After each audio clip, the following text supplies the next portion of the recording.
I'm not hearing you. Oh, Testing, now I am. testing, testing, testing. Yes, now I hear you. All right. Turns out this Blue Yeti microphone has a mute button on the device itself. Yeah. So you don't have to actually go to the app to mute yourself. Also, your volume is just a bit low, I think. Let me test my mic sensitivity then. Let me just turn up. Maybe I need to turn my speakers up a bit. Yesterday, you were a bit low compared to the other two guys. Okay. That sounds pretty good. How about now? Oh, yeah, now you're, yeah, that's Okay. fine. I turned up my mic sensitivity and stopped the Zoom automatically adjust microphone volume setting. Okay, we'll see how that goes. Because yesterday you were a little bit fainter compared to the two guys from India. All right, good. Well, shall we take a moment and let Digvijay and Ankur decide whether to join? Yeah, we can, you haven't turned on, oh, you did turn on recording. Okay, that's fine. Yeah.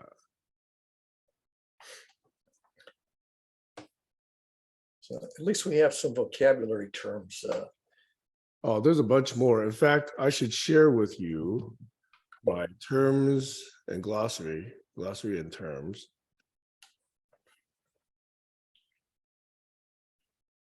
Because it's been in collection for a few years, and I've got over 400 terms.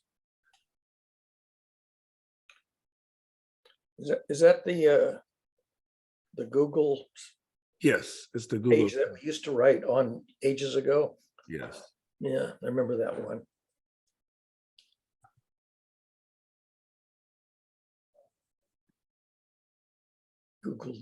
Google Drive page, I guess it was. Yeah. So let me bring that back. There's Ankur.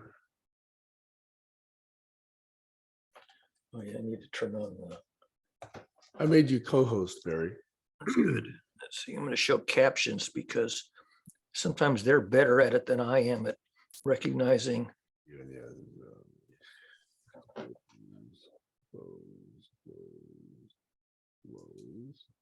And I'm going to share this thing with you, Barry, and I'm going to put it in the chat. Anyone with a link can comment. Okay, good. Yeah. All right, here it is. Chat is here. So any of those terms that are not already in this spreadsheet, let's go ahead and create some new rows, as well as the ones that I created in response to you. Okay. So this is also a good thing to at least inform Ankur and possibly Digvijay, Yeah. if Digvijay joins. Welcome again, Ankur. Good morning, everyone. Hey. Morning for us, evening for you. Yes. So curious to see how the rest of your day went and whether you were able to absorb or process or get any impressions or feedback on what you heard in yesterday's chat. Oh, yes. I was going through a couple of links that you shared. I was reading the article that you wrote, and as well as one of Barry's blog. So I think I would need a couple more links to be more get more clarity on that. But yes, because I'm completely new to this field of systems and developing a certain perception how to work in this field. So if you can share something else, I would be glad to read them. Barry has a number of written material in the form of blogs. Mostly what I have are videos and interviews and outlines. So I don't want to inundate you all at once. So I'll put a few at a time. But that chapter from the book, I thought was a good way to start if you're curious about what I'm interested in. Yeah, absolutely. That'll be great. So the association I have with Doug Engelbart goes all the way back to early 90s. Mm-hmm. And I took a 3-day workshop with Doug in March of 1992 and worked with him for a few years, a couple of years at least, and then have maintained an association with him on and off until, unfortunately, he passed away in 2013. But in 2012 or 2011, I forget which, I actually was invited to go to the International University in Croatia from a professor in Norway named Dino Karabeg. And so he had me give a talk on Doug Engelbart. So that's a series of 3 videos, not well processed, but it's just a raw video of the session that I presented at the International University in Dubrovnik. And then there's a couple of interviews when Doug passed away in 2013. There's a couple of interviews that I thought were reasonably short and inviting, so I could post some of those as well. Yeah, that'll be helpful. And I would also like to know that what has your approach been so far about the collective IQ and how to go about it? Well, what I say about collective intelligence is 2 things: that Doug sees that we need it, but Ted Nelson believes that we have not accomplished it. I think they're both right. So we do not yet have a means, a study, a theory, or a domain of practice, or a set of practices, sorry, a set of principles that can reliably produce collective intelligence repeatably, which means we don't yet really understand it. And yet, I believe it's important.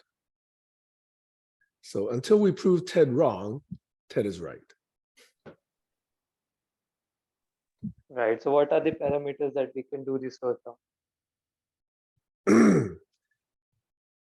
People have to level up, in my understanding, okay? People are not ready for collaboration.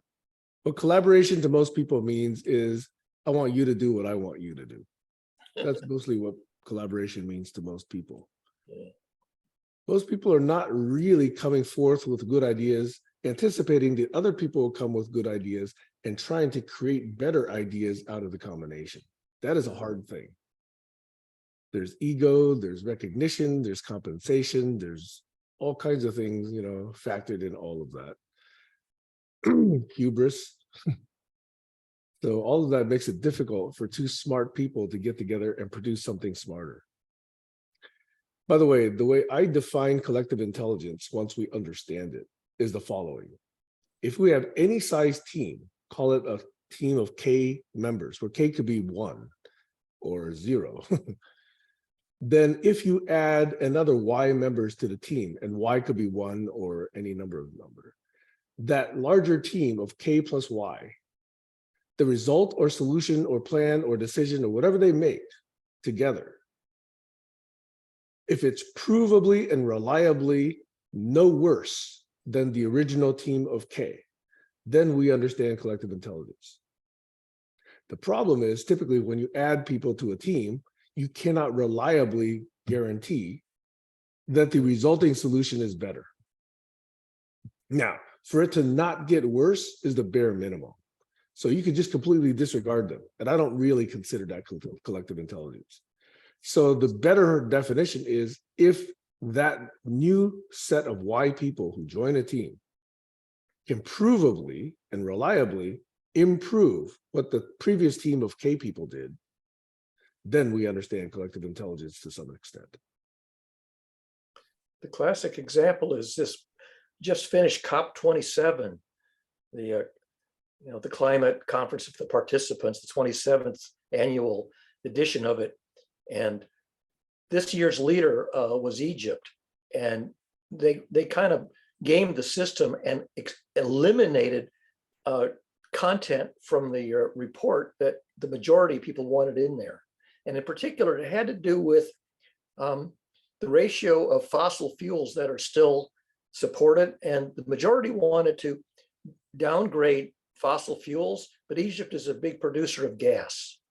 And so without really cooperating or without any consensus. They just eliminated that part of it from the report. So that's an example of adding somebody in a leadership role that actually ended up making it worse. Oh, you're muted, Sam. When we talk about better or worse, clearly the presumption is that there are a set of metrics that have, in a sense, been defined in order to evaluate better or worse. That in itself is a big exercise and a big The bugaboo is consensus. In the conference of the participants, consensus, which means any one party can veto it. If you get consensus -1, then you don't have a consensus. And the rule is you have to have a consensus.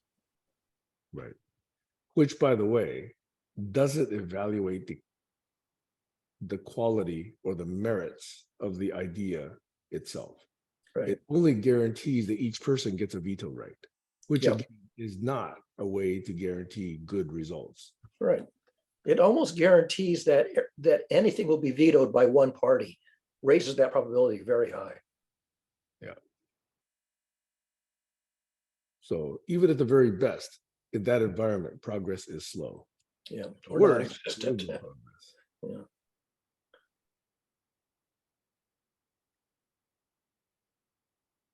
Again, I have to take care of a sore throat.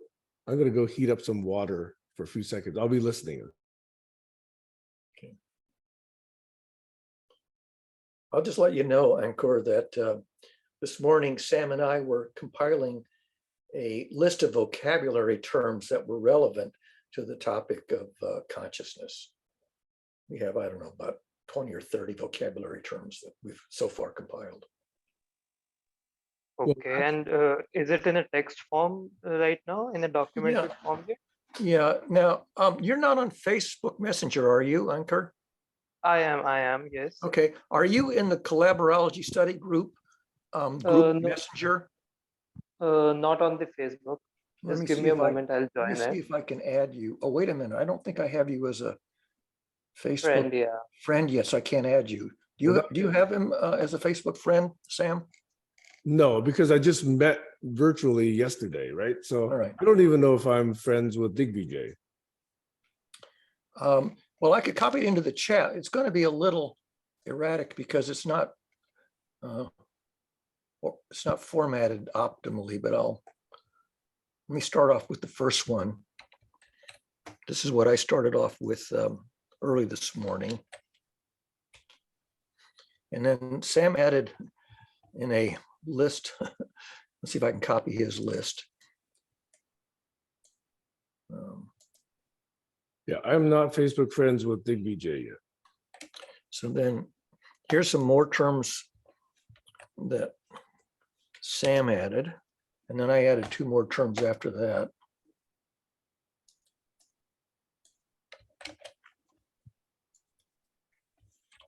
And by the way, Ankur, I'll also paste in a link, which is a compendium of about 400 terms that come up through these conversations. So even just looking at the terms, you can get a sense of what the topics are that we've discussed over the years. That's the link that I just put in the chat on Zoom. Yeah, sure, I'll go through that. Also, can you please tell me the name of the Facebook group? I'll search and join. Are you able to find me? Can you find the Global Challenges Collaboration Facebook group? If you do, you can see Barry and me. If you friend request, then I can accept and then add you to various other groups. Sure, I'll do that. Yeah, the messenger group is called Collaborology Study Group Yeah, but Regulars. he's not going to be able to find it, though. Oh, he's not until he has to be a friend of one of us to find it. Okay. Yeah. So start by joining Global Challenges Collaboration. That's a Facebook group. There's actually 2 of them with that name. Well, one of them is a page, I believe. Yeah. The other is a group. Yes, So and it's easy to confuse them. And if you join the group, you can find me. And if you friend me, then I can add you to various other things.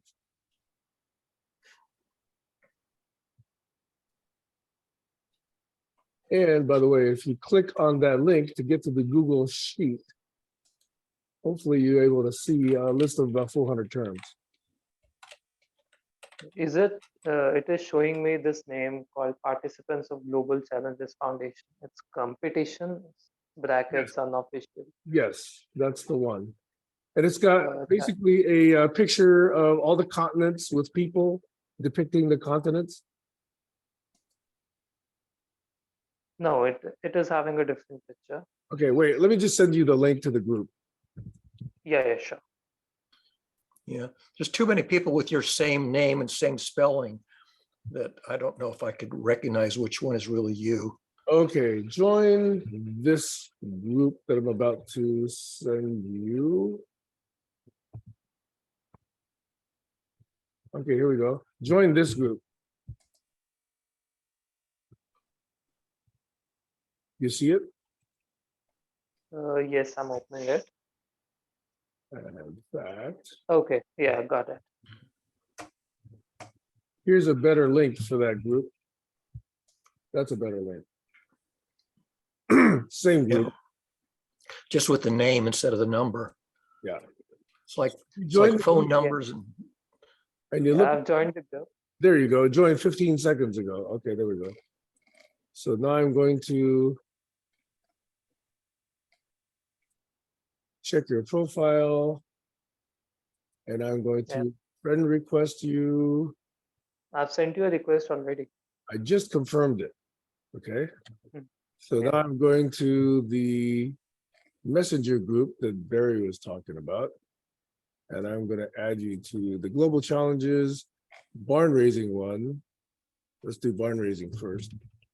Mhm. one for Saturday and one for today. Right. So I'm going to invite.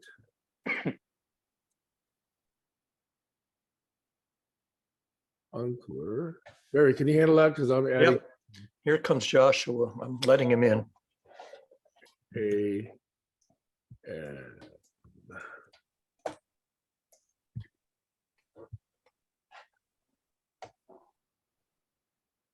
boy, the browser is really slow today. Facebook code seems to be taking a lot of cycles. Yeah. There's also a new update for Google Chrome because of a security item that just turned up. Yeah.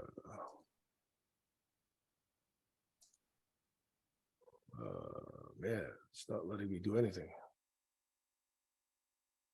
Can you share the link in this chat? Maybe I can join from here. It's a private conversation messenger group, which is why it Okay. needs invitation only. Mhm.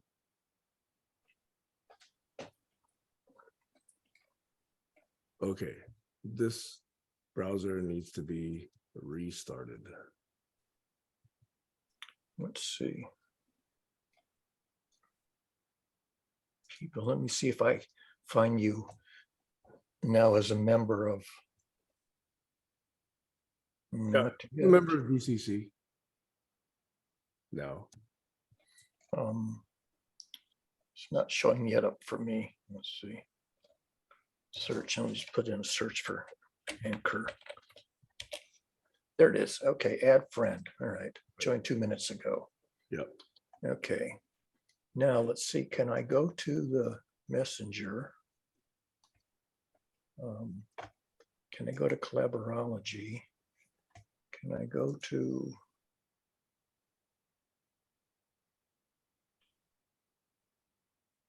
add people? Let's see if it lets me. Nope. Anchor.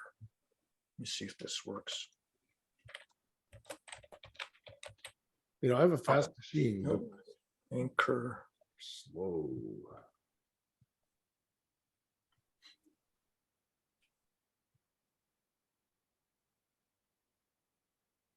All right, let me try again. Global challenges, barn raising. All right, so yeah, okay, so now that I have your avatar image, I can pick the right person here. That's this one with the same name. And then the admin has to approve it. So you have to approve the add person. it says here, and I don't think I'm an admin of this group. Okay, now let me look at which Ankur Chhabra we're talking about here. It's the one that has a kind of a quadrant with a photograph in the lower left quadrant. So it looks like a sideways T with Yeah. in a suit. Yeah. Yeah, in a Yeah, blue man in a suit, yeah. suit, and then like a baseball or softball above his head. Okay, all right. So you've now been added to the barn raising chat. And I invited him to the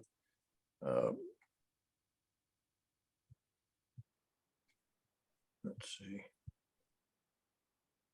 Hang on a second. Okay, so can you confirm that, Ankur? If you go to Facebook Messenger, Yeah, just a minute. You should see an invitation, and I think you have to accept the invitation. I never know whether or not it's a request and confirm or suck in and leave model. there you go. You see it. I see you there. I see you there. Yep, there you're there.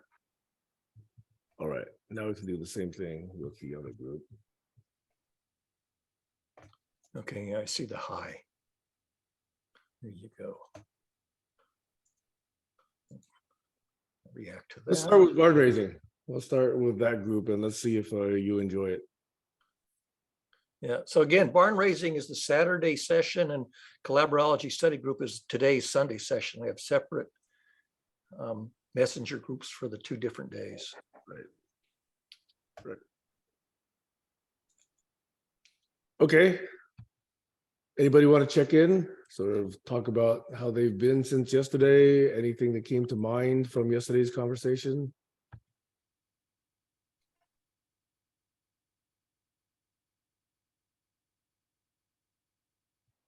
If not, we have a number of topics stacked up. Barry, I think not last week, but the week before, you brought up combinatory logic. Yeah, that's kind of interesting, mainly because, as you know, I'm a big aficionado of puzzles, which include, among other things, logic puzzles. And I regularly tune into at least one YouTube group that does 2 puzzles a day, mainly Sudoku, but not limited to Sudoku. And what I realize is that without mentioning the branch of mathematics, it's really an application or an instance of combinatorial logic, which is a very obscure branch of mathematics, which I don't even know if it's offered in a lot of universities. But one of the world-class presenters of combinatorial logic is the late Raymond Smullyan. And he wrote a really nice book to introduce it to the general public. The book is called To Mock a Mockingbird. And it's based on a remarkable analogy or metaphor. He imagines a forest full of birds, and each species of bird has its own distinct call. And it will emit its call when it hears the call of a particular other bird. So you get a triggering call from some bird, and then each species will potentially emit its call in response. And if you do this right, you get a perfect analogy of combinatorial logic. And in the middle of the forest, when you sort of work your way in to the innermost bird, the innermost bird has to be a mirror, and it's the mockingbird. The mockingbird will answer back what it hears. And that turns out to be a remarkable analogy for combinatorial logic. And it turns out that it is like a Turing machine. Anything that's computable can be computable within this paradigm. But again, it's very obscure. So talk more about how you see its application, let's say, to what we're talking about and or regular life. So if you're doing, so a lot of classical puzzles are combinatory puzzles. There's a certain way that everything fits together consistently, and every piece is there, and every piece is in the right place. And so figuring out how to combine a bunch of parts so they all fit together, the mathematics of that is called combinatorial logic. And there are some very nice methods that come out of the combinatorial logic mathematics. And so when I watch these guys solve their Sudoku puzzles or their other puzzles, I keep thinking, can this be revealed as an application of combinatorial logic as opposed to sort of an ad hoc intuitive approach? Because these guys are solving them with some kind of insight and intuition, but not an express heuristic or an express mathematical approach. But I'm pretty sure that it does map.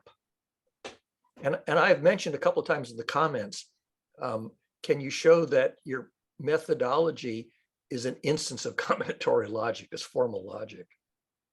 But so far, nobody has picked up on that idea. If we are using logic and we're interacting and many conclusions come and go, is that a form of combinatorial logic? Well, let me answer it this way.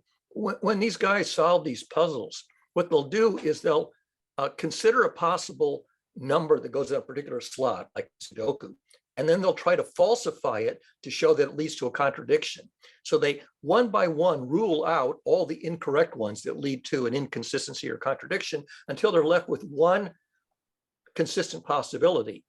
And so that's sort of the argument. But how they go about it is kind of intuitive, and I mean, how do they decide what cell to focus on or what part of the puzzle to focus on to find the next resolvable option where there's only one possibility that fits? And that's kind of an art. And they have an intuition about it, but I would think that there's probably a more systematic way to do it. So in that example, there is one correct answer. Correct. These puzzles that they solve are guaranteed to have a unique solution. Right. And otherwise, because you can create Sudoku puzzles that have multiple correct solutions. And sometimes you can actually use uniqueness to resolve two cases. And that's considered cheating because you're not really using logic. So they, even though they know the puzzle has a unique solution, they don't use that as a meta assumption. They don't rely on that to resolve two cases. Let's see. Diggy just came in. So my question is, though, in that one, probably one of the simplest cases of combinatorial logic, there's a known unique solution that is correct. Correct. You have any arbitrary number of collaborators working together. Yep. And so my question around the collaboration aspect of it is, let's suppose you are 10 times faster solving these things than I am. So I'm slow going through these things, and we're operating asynchronously. Right. So in my way, I'm trying to apply these null hypothesis rules, and now you're trying to apply yours, and you probably get 7 or 8 by the time I get 1. So the question is,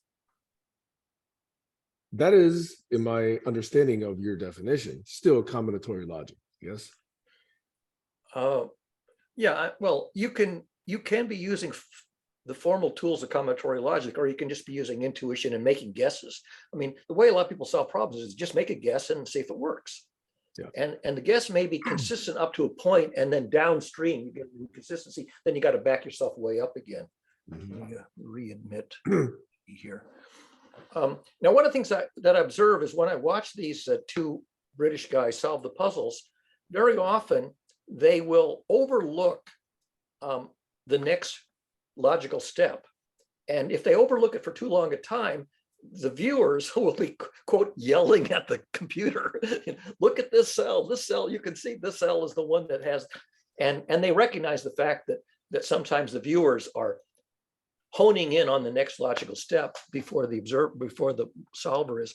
And when they occasionally do a live stream, so you have live comments, then they say, don't give spoilers in the comments because they really do want to solve it, individually. But you can imagine just the other way around, where you're solving it and anybody in the comments can point out this particular cell has the next logical obvious solution, the obvious value. And if you did that, then you'd have a very nice collaboration. But the downside is you lose the thrill of discovering it on your own. the other guy gives you the answer before you figure it out. You never get the thrill. So people don't like the spoilers because they want the emotional satisfaction of the discovery. But that can also mean you have a long wait until you stumble upon it. My question, though, is can we develop an emotional thrill from the collaboration itself versus the individualistic, ego-based, I did it? Yeah, and you can if you have a protocol that says, okay, I'm stuck.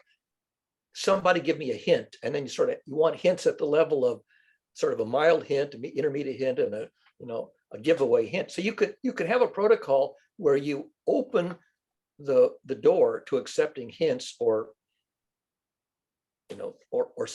solutions for the next step. And if you can abide by that protocol, then you can have a very nice collaboration where you don't end up getting stalled out for a long period of time. There's sort of some, if I don't figure this out in 3 minutes, then I'm open for a hint. Because it's also frustrating for the onlookers to see the next step and have to keep their mouth shut.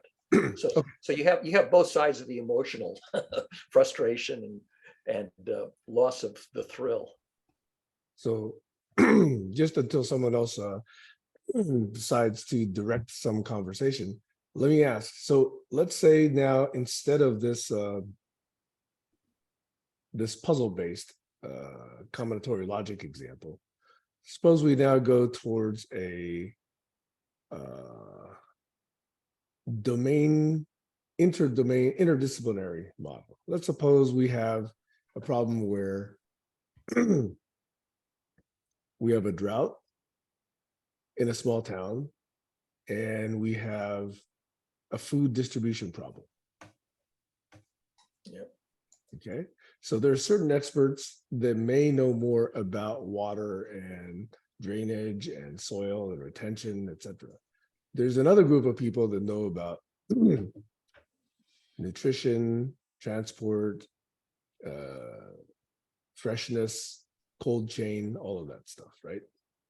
So if they're working mostly independently, but as necessary to cross domains, that would still be an example of combinatorial logic, yes?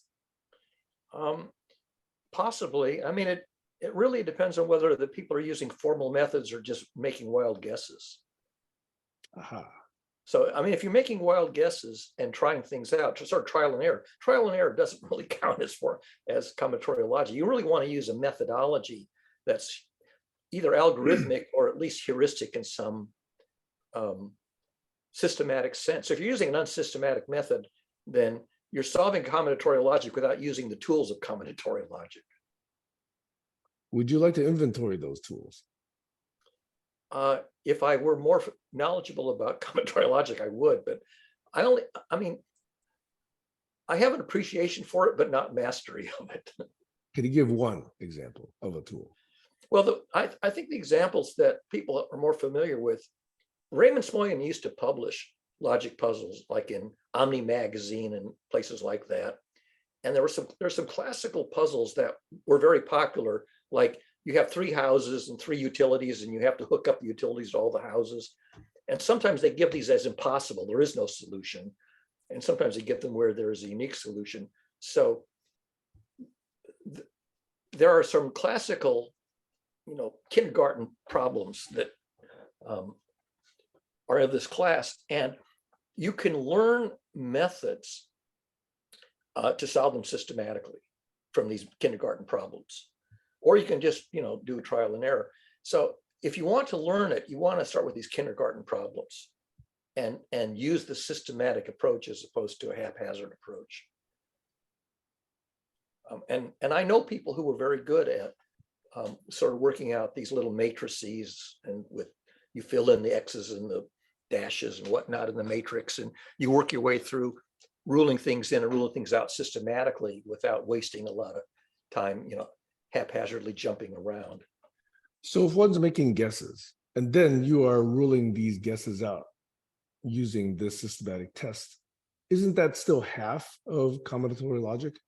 Well, it's a little bit. I mean, you're looking for a combination that works. The downside is you can find a combination that seems to work and works for a long time before it hits a dead end, before it hits a snag.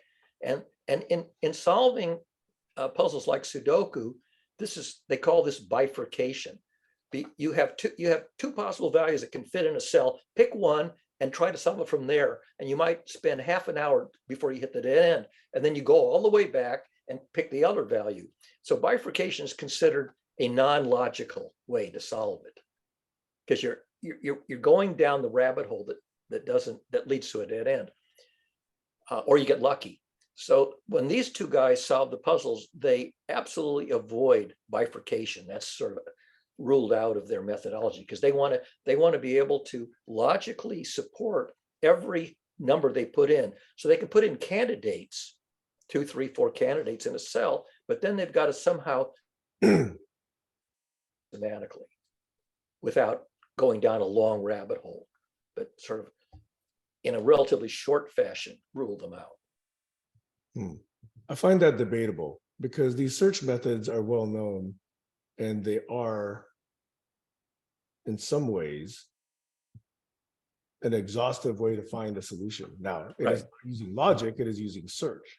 Yeah, an exhaustive search is not considered using the heuristics for combinatorial logic. That's just sort of the, try everything out, and you can spend a lot of time going down a huge bushy tree before you find the one path that leads all the way to the leaf node.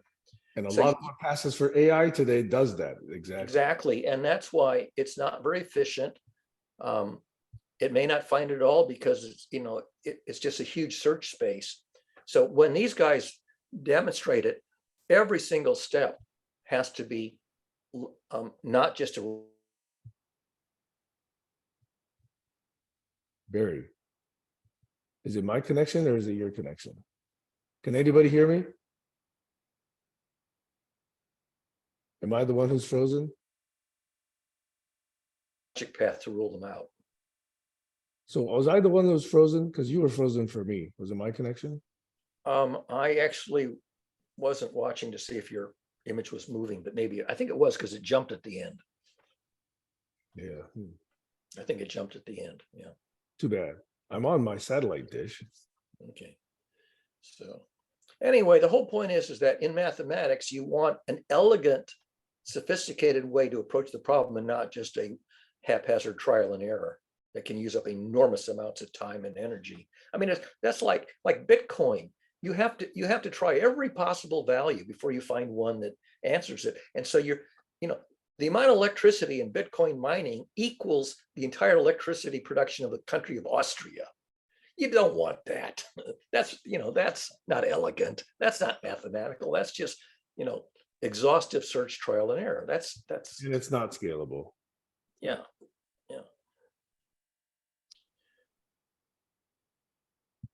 My water heated up a while ago. I'm going to go prepare myself a beverage.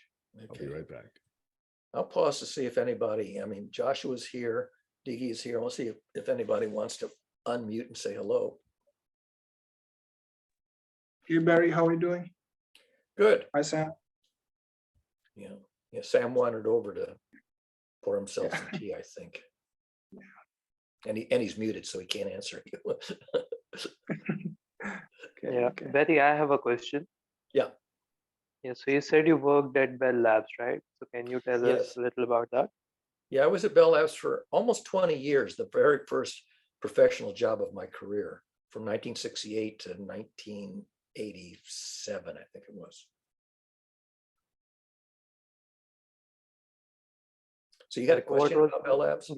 Yeah. So what was the nature of your work there? Okay, so I interviewed 4 departments, and I joined one of the departments in the network planning division. The network planning division of Bell Labs is the one who plans for the evolution of the telephone network, adding new technology, retiring old technology, adding new services, and so on. And my role was to evaluate the performance and interoperability of new technology as it was introduced to the network. So the one item that I spent the most time on was the introduction of echo cancelers, because before that they had very crude methods of echo suppression. The last thing you want on a telephone network is you get echoes, echo, echo, echo, echo. So when they invented digital echo cancelers, the question is, under what guidance, should we introduce these into the long distance network? And that was one of the projects I worked on, several others, but it was all about maintaining uniformly high standards of telephone service, both the quality of the communication and setup of calls, so that, you know, the things work, so that people weren't complaining or couldn't be heard. And I spent about 20, well, actually 15 years, because the first 5 years I was in grad school, but I spent about 15 years contributing to the network planning challenge of the Bell system. And I became a distinguished member of technical staff. I was one of the first people after they created the distinguished member program. After 10 years, I became a distinguished member of technical staff because of pioneering contributions using model-based reasoning to model the behavior of the network and the interaction with the customer, and coming up with recommendations for how and when and under what guidance to introduce evolutionary changes to the network. I called it network evolution planning. Awesome.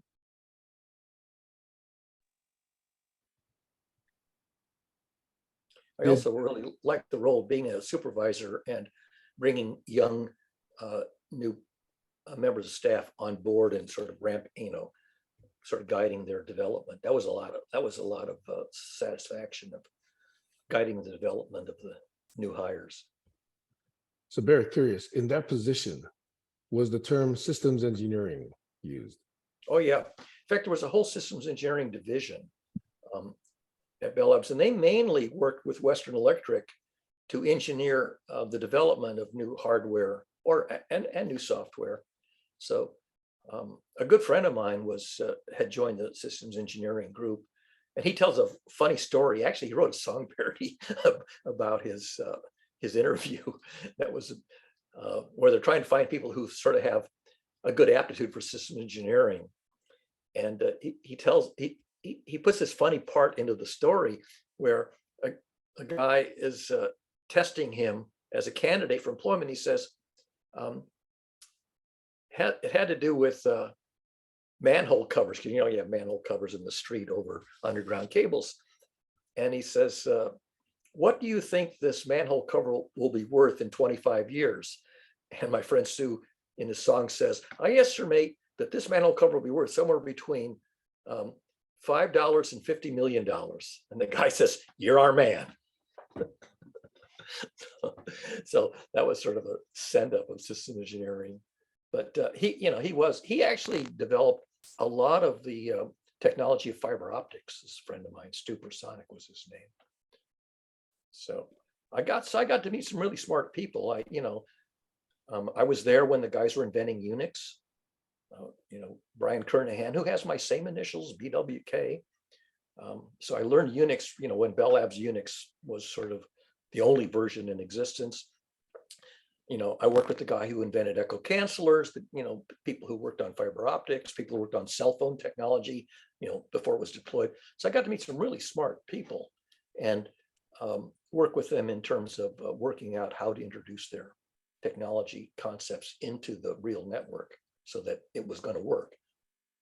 This is like modifying a 747 while it's in flight. Awesome. Yeah. Was that pre-IP days? It was all analog, right? No, actually, they had already started development of digital communication technologies, initially on short distances, intracity, and eventually they worked digital stuff to long. But there was a long period of overlap between analog transmission and digital transmission.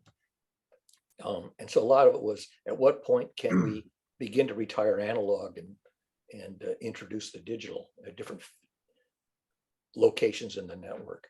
And electronic switching, which was a big thing.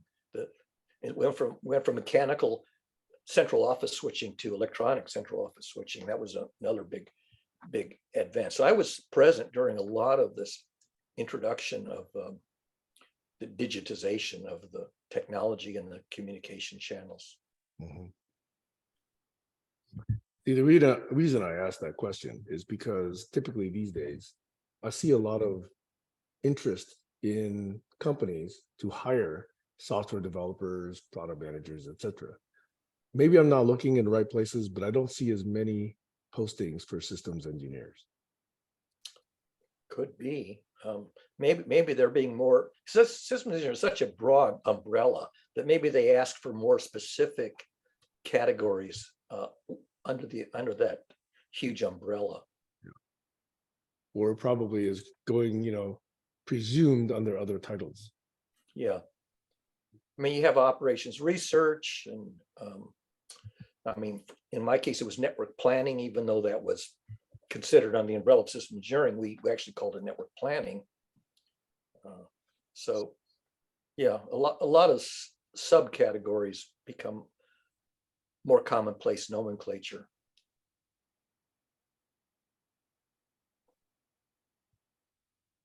Yeah. I'm looking in Glassdoor right now for systems engineer. Yeah, it may be that that's such a broad category that you get too many candidates that are sort of outside the narrow application that they have in mind.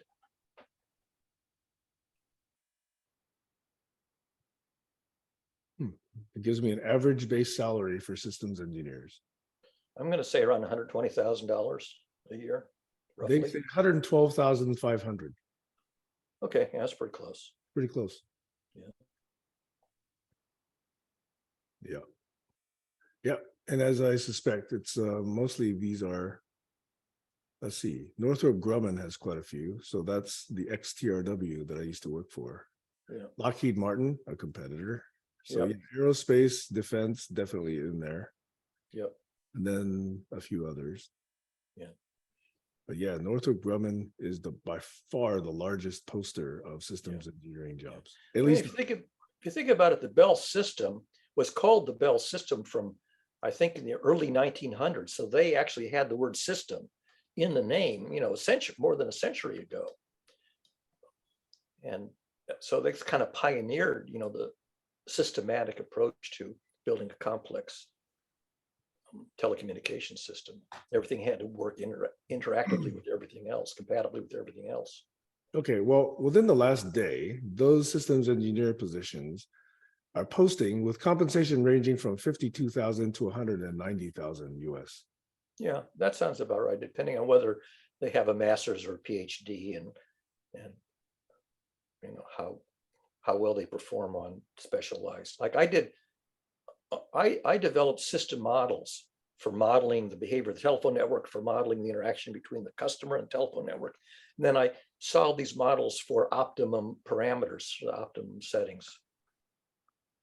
Actually, the more I look at these postings, the less they're systems engineering focused. They've included a lot of things that are not actually systems engineering. Yeah, like I say, it's too broad a category nowadays. I mean, 50 years ago, it was perfectly good definition for what people were doing. Yeah. Okay, good. So I wanted to see if we have exhausted the discussion on combinatorial logic. Probably. I don't really have that much more to say about it, other than the fact that it's a very interesting unsung branch of mathematics. By the way, the more I see about Robert Simoleon, the more I like him. He was a musician, he was a mathematician, Yep. he's a philosopher. I like all that aspect about him. He's a great writer. He's written a lot of books for the general public that are fabulous. I actually got to meet him in person when I was at BBN. I mentioned to one of the older guys in the department my fondness of Raymond Smoy, and he said, "Oh yeah," he says, I went to college with him. Why don't I invite him here to give a talk?" And he did. So I got to meet Raymond Smoy back in the 90s in person.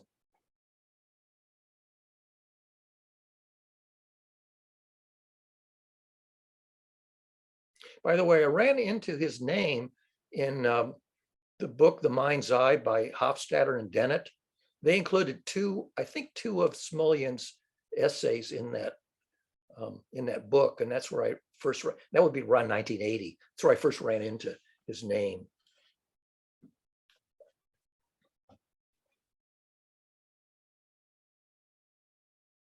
He also was really proficient at the use of the Socratic method. he wrote a number of essays which were Socratic dialogues between two imaginary characters.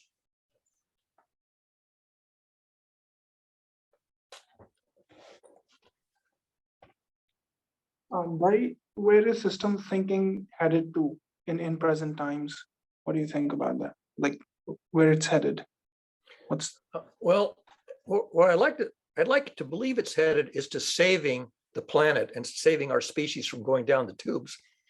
I don't remember if yesterday I put in a link to why we need systems thinking to solve the 21st century problems and to solve the 20th century problems that remain unsolved. But my perspective is that systems thinking is what's missing from our global approach to problem solving of these existential problems that threaten the survival of the biosphere, the survival of the living species, including our own. So I think it's a very important kind of thinking, which is way too rare. Nora Bateson, who's the younger daughter of Gregory Bateson, has been promoting her father's work because he was one of the pioneers of systems thinking. And so we're talking about 50 years ago when he was very active in it.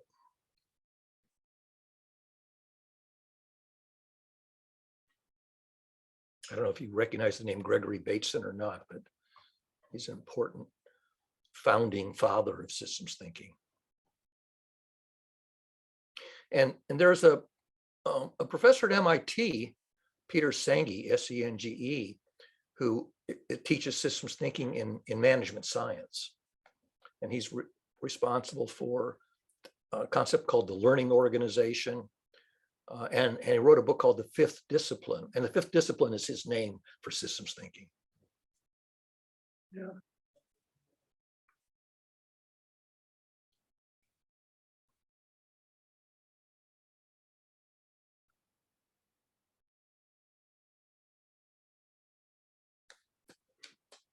Have I answered your question, or is there more to say? Yeah. I'm just looking into the work of Peter Senge. So yeah. Yeah. So when you look up Peter Senge, you'll find the book, The Fifth Discipline, which he wrote, I don't know, maybe 30 years ago. I'm not sure when he wrote it. Yeah. And then the learning organization, which is the other key word of his work. Yeah. The Art of Patience and Learning Organization. Yeah. And I think you'll find, in addition to the written stuff, I think you'll find at least 2 or 3 YouTube videos where he presents the key ideas.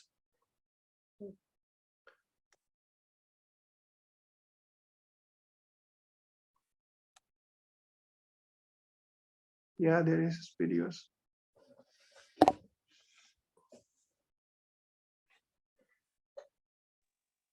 You have a good working definition? Oh, read more from Clubhouse about it shows up.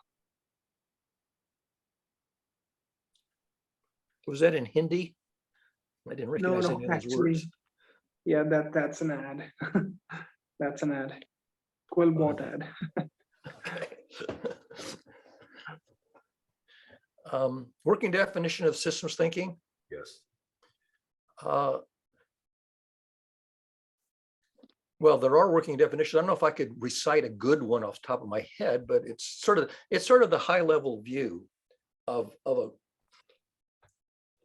the interconnection of lots of piece parts, so that you're looking at how everything interacts with everything else in a compatible way and not a conflicting way or an incompatible way. So basically the highest level perspective of an ensemble.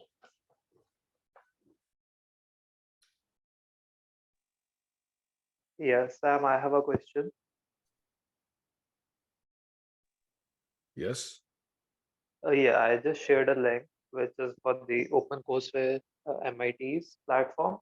So I was just searching for system thinking courses there. So it's like to get a basic idea about how things work there. So if you get time, can you please look into that and see which course would be better?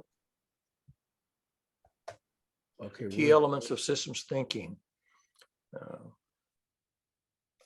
6 key Oh, building the blocks. OCW MIT course you're talking about, Ankur. Open courseware, yeah. Yeah, Yeah, yeah. yeah. Yeah. Yeah. Well, you only have the 4 of the 6 listed there. The last 2 are not there, but yeah, I mean, those are probably very good breakdowns of what's involved in systems thinking. That's probably because maybe there's a limit to how much I can paste in. There is, yeah. I don't know how many characters, but there is a limit Okay, here's for the in record. the chat.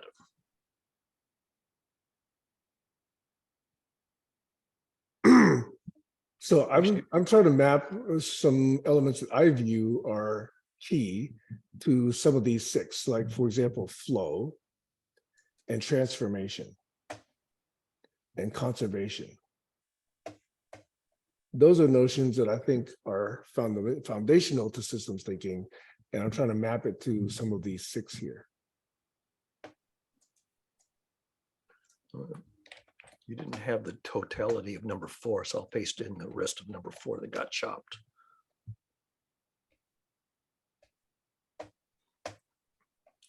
Yeah, so between Sanghi and these other sources, you'll probably get a pretty good perspective of what's encompassed by systems thinking. I'll tell you a funny story. When I retired and I had to open up my retirement account at Fidelity, the guy who did intake, and he'd been doing intake of new clients for 40 years. And he says, "What was your occupation?" I says, "I was a systems thinker doing system science." He says, "I've never heard of that occupation." Here's a guy who's been, this is in suburban Boston, where you've got all kinds of people with, very advanced education. He had never heard of the discipline of systems thinking in all of his intake in 40 years of opening accounts for retired people. That's how rare it is. And he says, "Can you tell me what it is?" I had basically off the top of my head give him a quick and dirty explanation of systems thinking. But model-based reasoning, I would say model-based reasoning is probably, in terms of my career, it was the most important activity was to construct system models so you could do model-based reasoning. And that's really how I earned my living, was constructing system models and employing them to resolve planning decisions in the telephone network. So I have my own list of systems thinking elements. I'm trying to recall them off the top of my head. They include flow, transformation, conservation, energy, modeling, and perspectives. Yeah. And yesterday I put in something called computational thinking, which is sort of an overlap of systems thinking. And there were, again, I don't know, 4 or 5 elements of computational thinking, which I think goes back to not Piaget, Papert. I think Papert kind of popularized computational thinking in the 90s. Let me see if I have it here. I might put it in again. Where is it? There it is. First, I'll give the link where I'm pulling this from.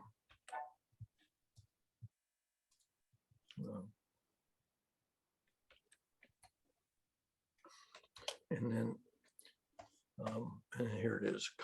Computational thinking is a combination of, paste that in. Critical thinking, creativity, problem solving, communication, collaboration, and computing. So that's just another kind of umbrella term. Also came out of, Seymour Papert, Media Lab, and other people who were introducing, this is back when they were sort of introducing young people to the joys of using computers, when they became available to the general public.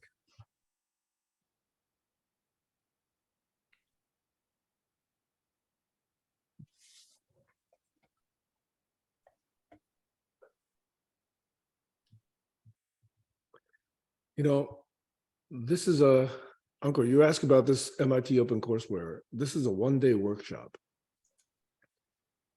with a simulation. So it's a preview. I'm looking at Res 15-004, System Dynamics, Systems Thinking and Modeling for a Complex World. Looks like a teaser course. Yeah.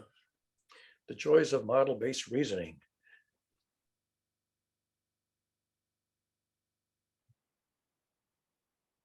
Yeah, the meat looks like it's in other courses,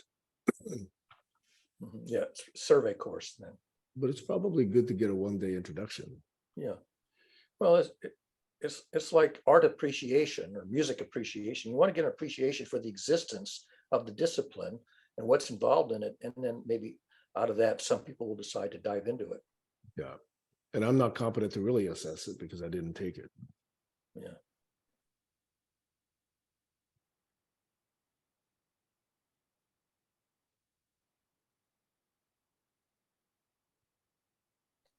But, fundamentally, I think systems thinking is a very important, underappreciated kind of thinking that's very essential if we're going to survive as a species and save the planet from going down the tubes with climate change and other pollution and other issues. Yeah.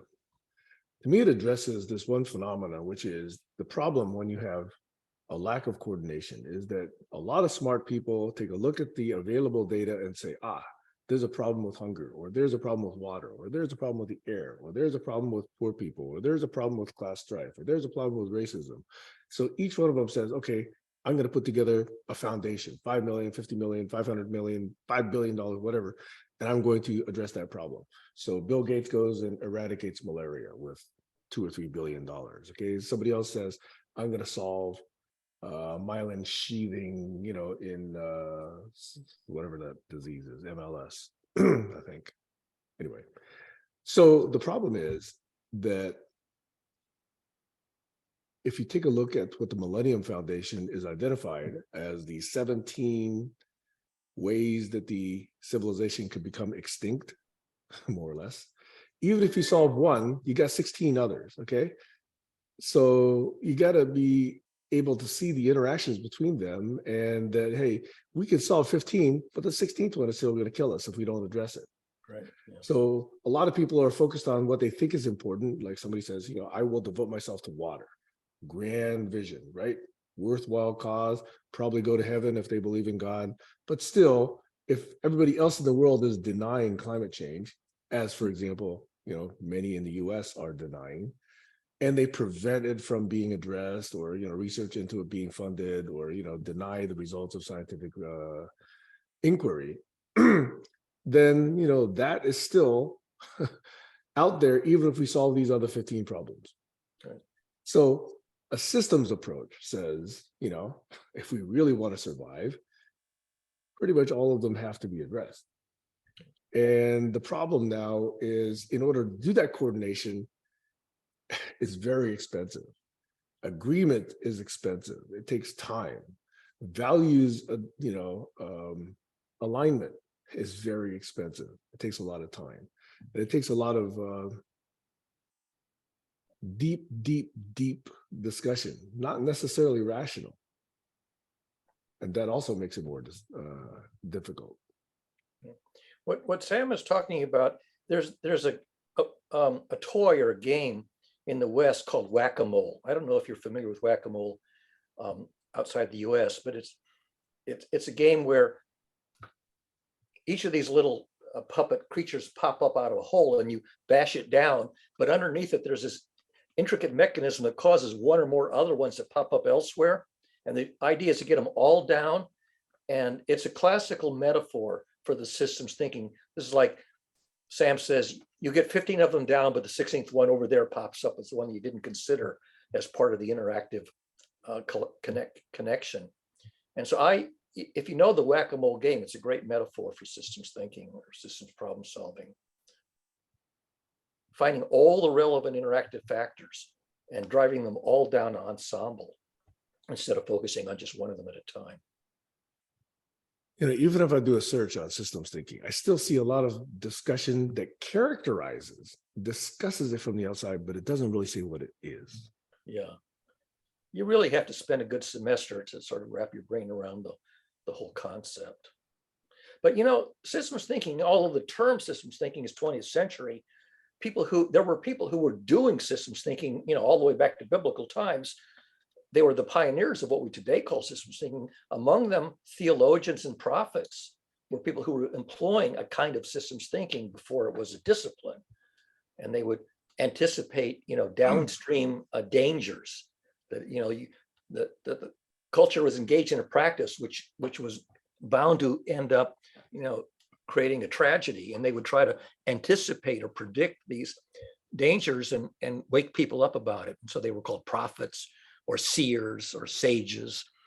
And so the modern version of that are just secular systems thinkers. But initially that was where they basically were the gurus, the shamans of theology and prophecy. Another element that I see as crucial in systems thinking is a very simplistic set of questions, 3 questions, applied to almost any aspect of your system. What happens at 0?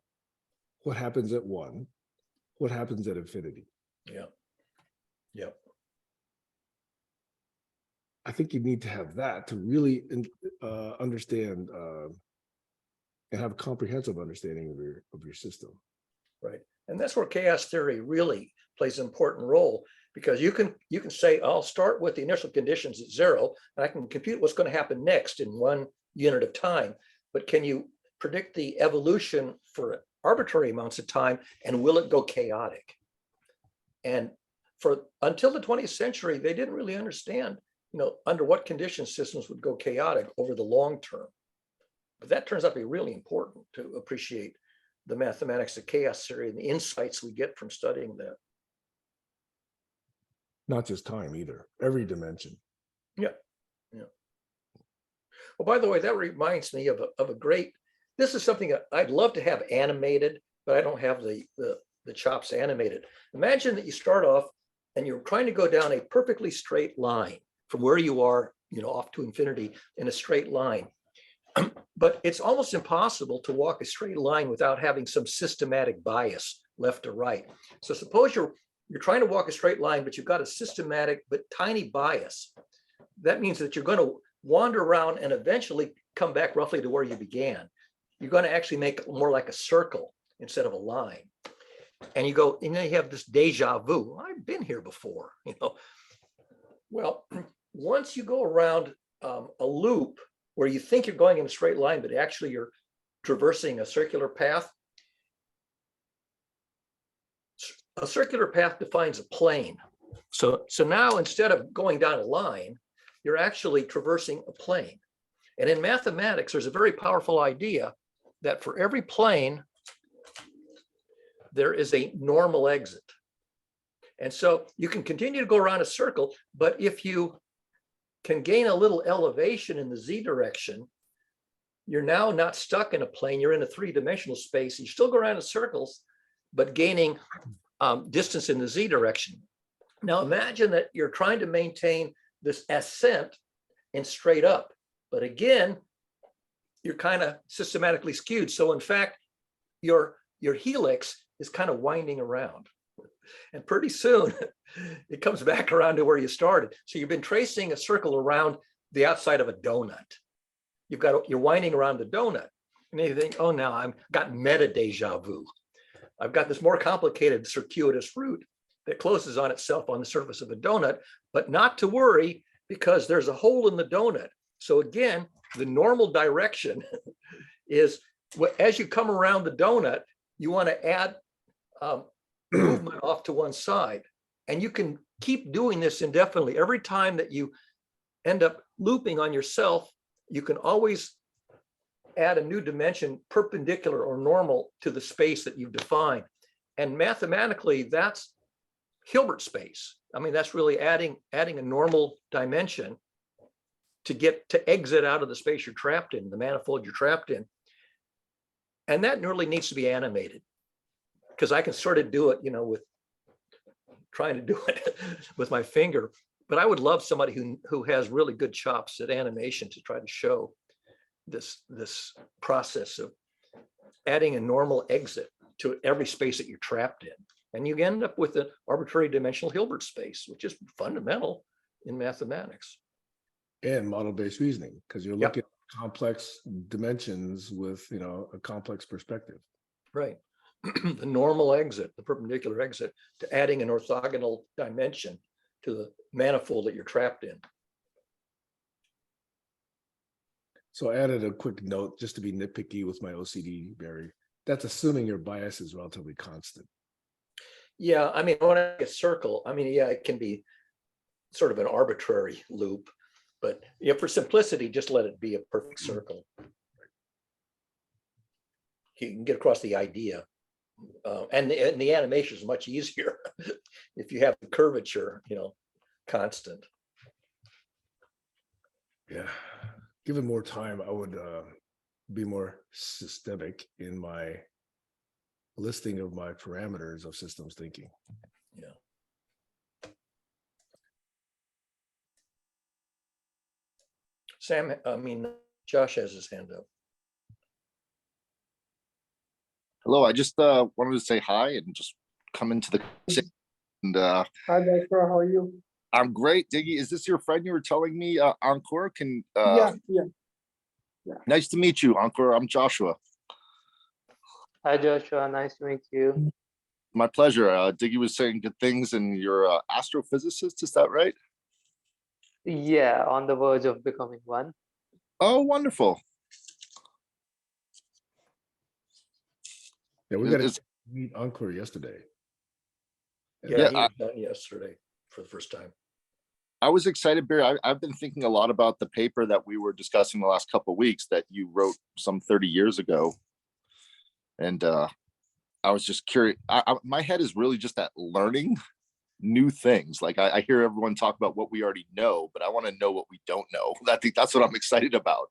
Yeah. I was just curious if Sam, if that's if that's something that you don't know that's vexing and perplexing you, if a group of Barry, myself, Encore, Dig VJ, if there's something that's perplexing you, maybe we can moving forward in the GCC.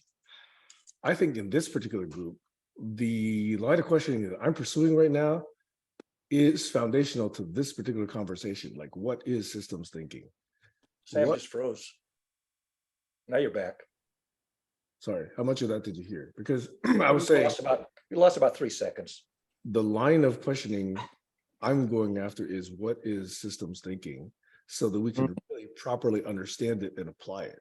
And that's why I'm looking at a lot of these articles and saying they talk about what it looks like, what it feels like, how it characterizes it, but they don't actually talk about the practice of it quite so much.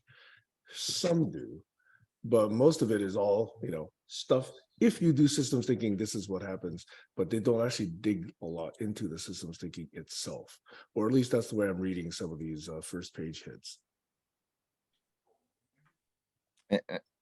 And I was just wondering, I'm diving deeper into these new models of interpolation, like stable diffusion, and different ways of combining little tiny pixels, little noise on a screen.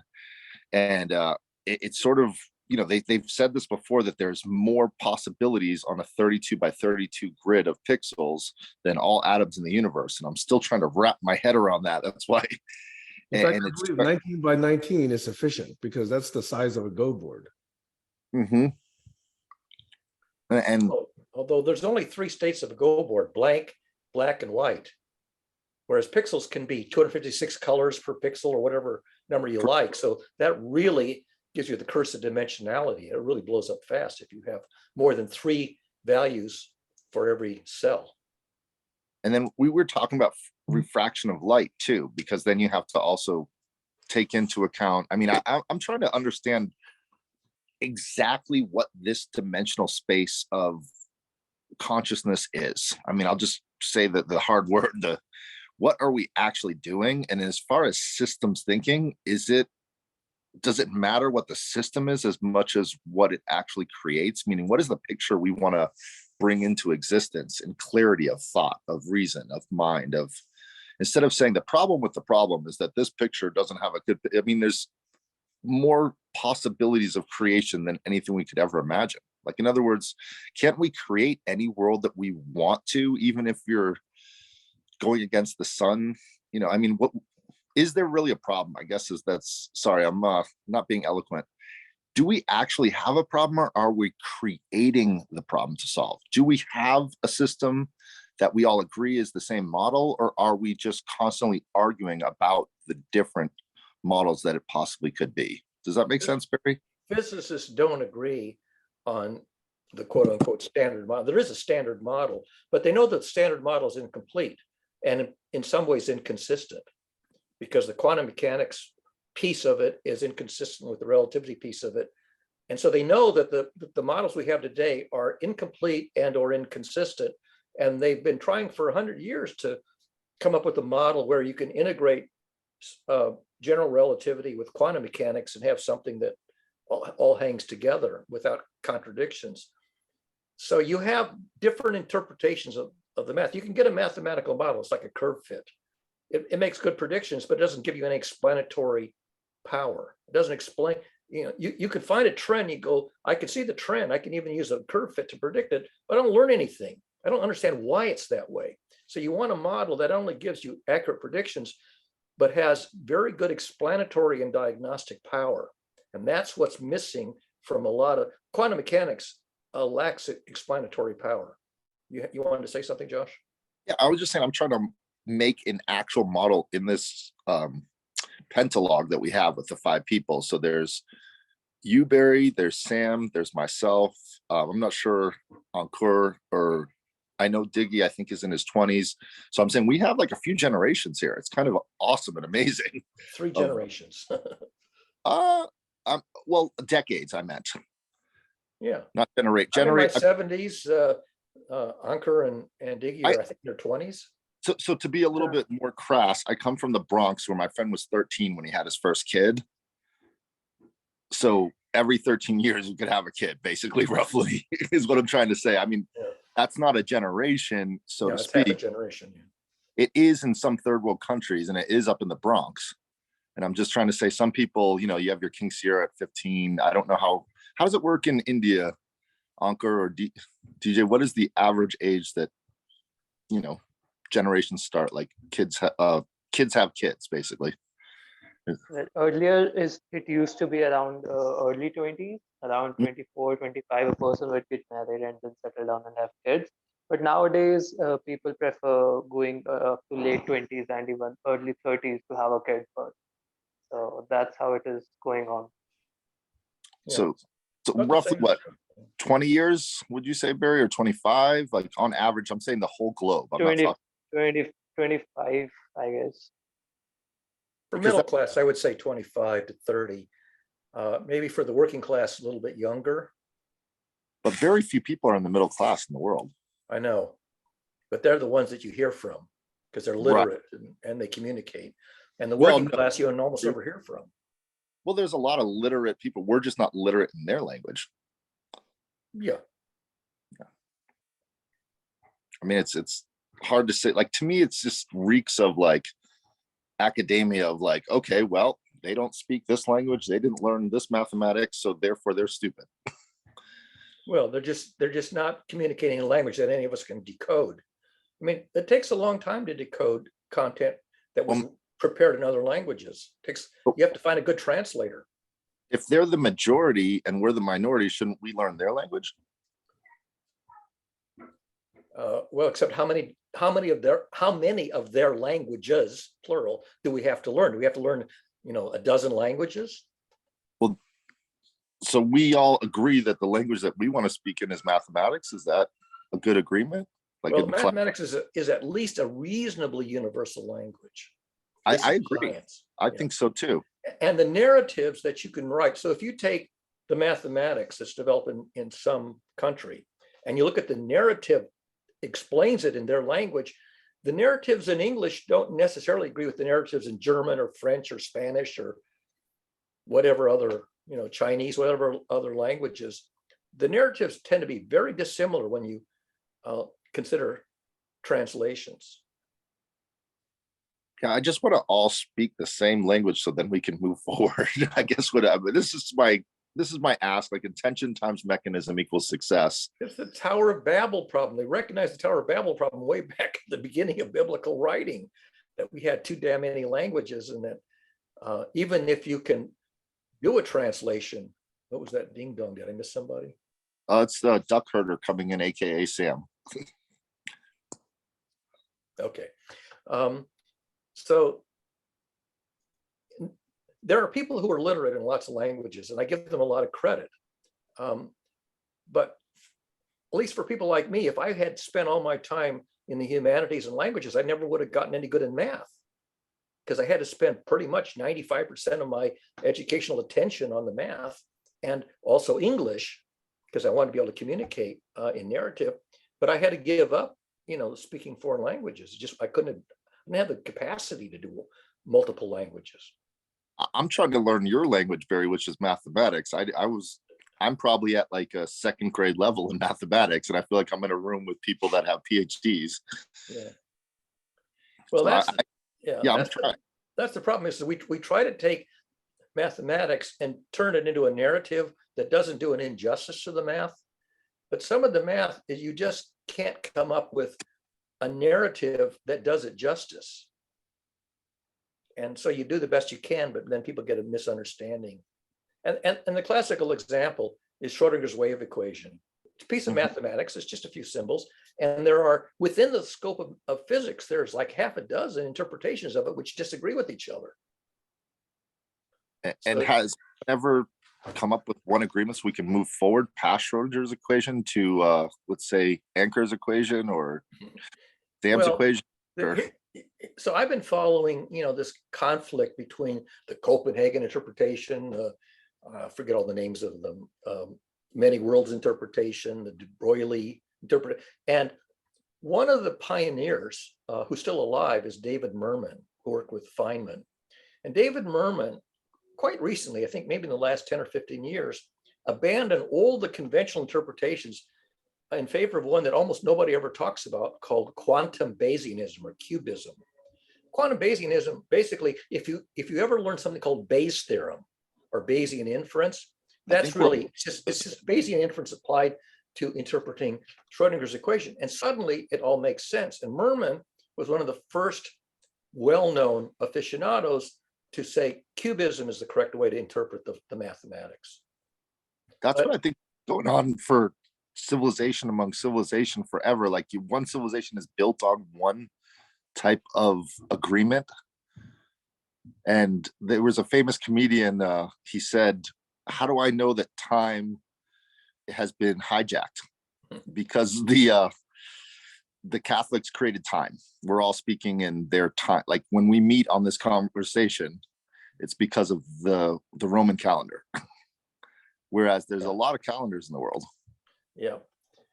So the definition of time has been a very controversial topic, and a lot of popularizers of science have written about what does the word time represent, and because it really goes back to Einstein, which says that the concept of now is not well defined. Now applies to me. Your now is not the same as my now, and so you have this kind of conundrum of trying to reckon the fact that timekeeping is local and timekeeping is idiosyncratic. And Einstein sort of showed examples of where you have this inability to say there's no such thing as simultaneity, and unless things are in the same position. If you move things apart, you can't say that these two things are happening simultaneously. They're not. That's just a meaningless concept. So simultaneity goes out the window. And yet here we have, the National Bureau of Standards, the time of the tone is 11 a.m. exactly. And we agree on the time to within, I don't know, maybe a microsecond. But beyond that, we don't agree on time. In the now, just hearing you speak, Barry, I'm watching Sam share his duck herding on the video, which is awesome. And that's his time now. He is letting the ducks out and he's sharing it with the screen. Yeah. So time is sort of this thing that we sort of think that all clocks should be able to keep the same time everywhere, but in fact, they don't. And isn't that the problem with all of the systems thinking or collaborating, is we have to all be in the now together to move forward? We have to be on the same page. Yeah. On the same day. Now, not necessarily in real time. So for example, your video is coming to me, I don't know, maybe 30 milliseconds after you do it. So I'm seeing you 30 seconds delayed. Okay, At least. something like that, 50 milliseconds, something of the order of, or maybe longer. Maybe the delay is more like a couple of seconds. I would Because say, you're on a satellite, so maybe it's a little longer for you. Yep. And that you see that all the time when the journalists, like on the BBC, start interviewing people who are on the radio in another part of the country. You have these long gaps. The journalist will ask a question, then you wait 2.5 seconds to hear the beginning of the answer. And that you have to get used to this fact that you have this propagation delay to deal with. So, there's lots of evidence of this. Timekeeping is relative. And if you ignore it, if you ignore the relativity of timekeeping where it matters, then you get nonsense. yeah. So how do we all get on the same page? Meaning I enjoy all rallying around one of the papers you have, going through it till exhaustion, till everyone's thought about it, and then moving on to the next. Yep. And the only way is, say I write a paper 30 years ago, or maybe last week, and then I wait until somebody has read it and digested it. Then I say, what did you get out of the paper? And they recite what they got out of it. And then I say, they got something out of it. Did they get out of it what I intended? Or did they get something else out of it, something incorrect or something even beyond? It's like poetry. You get something out of the poetry that maybe the poet didn't put in there. And that's also true of academic papers. So until I listen to somebody recite what they got out of it, do I even know how much they got out of it, whether they got a misconception out of it, whether I wrote it poorly and that led to a misconception, or whether they got more insight out of it than I put into it? How would I know until I get a feedback? And that's going to take time. Yep. Might take decades. I might not even be alive when somebody finally says what they got out of it. It could be next week. Who knows? Or it could be next week. And I keep waiting for events where somebody recites what they got out of it, which agrees with what I thought I put into it, and they know how to use it. They're not just echoing it like a parrot, but they can actually apply it and employ it. And those kinds of feedback are very rare. Or also finding a mistake in it, which I didn't realize. Mm-hmm. That's peer Mistake. review. A mistake in the logic or a mistake in the intention? Well, there's two kinds. The one is that there's a mistake in the thinking. Yeah. And the other one is there's a mistake in the communication, that the communication is imprecise. And so you can read it a different way than I intended. And that's probably much more common than people realize. Because Yeah. if I put down the mathematics, then I give you a narrative about the mathematics. The narrative doesn't do justice. If you memorize the narrative, you may not really have gotten the math. Yeah. I've been thinking about your Clancy's Theorem. what we call it, Clancy's theorem. You called it after the sum of all fears. Yeah, The Tom sum of zero. Clancy's spy novel. Yeah. Yeah, I was talking with Diggy earlier, and I just don't think it all equals zero. It's a net balance. It's like a teeter-totter. The mean of the teeter-totter is even, okay, but it's dynamic. And the thing is that the continuity of the teeter-totter is the ergodic mean is even. Otherwise, and the other guy goes flying off the teeter-totter, and it's the end of the story. I just think that's more of an emotional response. Like, how many times does things equal zero in emotional states? Well, it's Much Ado About Nothing, because when Shakespeare wrote a comedy called Much Ado About Nothing, this is the much ado, it's the teeter-totter. And the nothing is that it all kind of balances out to a net zero at the end of the day. Yeah, there's a movie called Whatever Works. It was a Woody Allen movie. And they went through all these different dynamics, much like your theorem, of emotional states of these different characters. Right. And then in the end, it all basically equaled zero. Yeah. And that's the point. It's a net balance. So the equal zero means it's a net balance at the end of the story, that they all come to an equilibrium. But before they come to equilibrium, they're jostling around, ups and downs, ups and downs. So it's a dynamic that sort of slowly converges to an even balance. You arrive Yeah, on the same page at the same time. I guess what I'm saying is in a story, you have an end. In a movie, you have an end, and then you can find an equilibrium point to end on. But in the human condition, the end would be the end of civilization, the end of humans. It could very well be. I mean, it could be the end of a chapter, or it could be the end of the epic. Mhm. So, you don't want the end of the epic in the sense that it's annihilation. I mean, Shakespeare's tragedy entered in, and not everybody dies. Mhm. You die, he dies, everybody dies. That's the, it's kind of a joke, but that's the total tragedy, where it's a total disaster movie and nobody survives. And the idea is that you want to appreciate that possibility, so you avoid it. Yeah. And I actually wrote a rap song 20 years ago that said, how many times does life bring you down? The radio, the TV, all playing the sound. War and desperation. Fear is a commodity. Is it a drama or is it a comedy? Right, exactly. And that whole idea of, is it a drama or is it a comedy? Could we come up with a third thing that's neither? Oh, yeah. In fact, if you look at the genres of drama, so Shakespeare basically did the two kinds, tragedy and comedy. Then you have psychodrama and romantic comedies, and there's a whole slew of genres that evolved.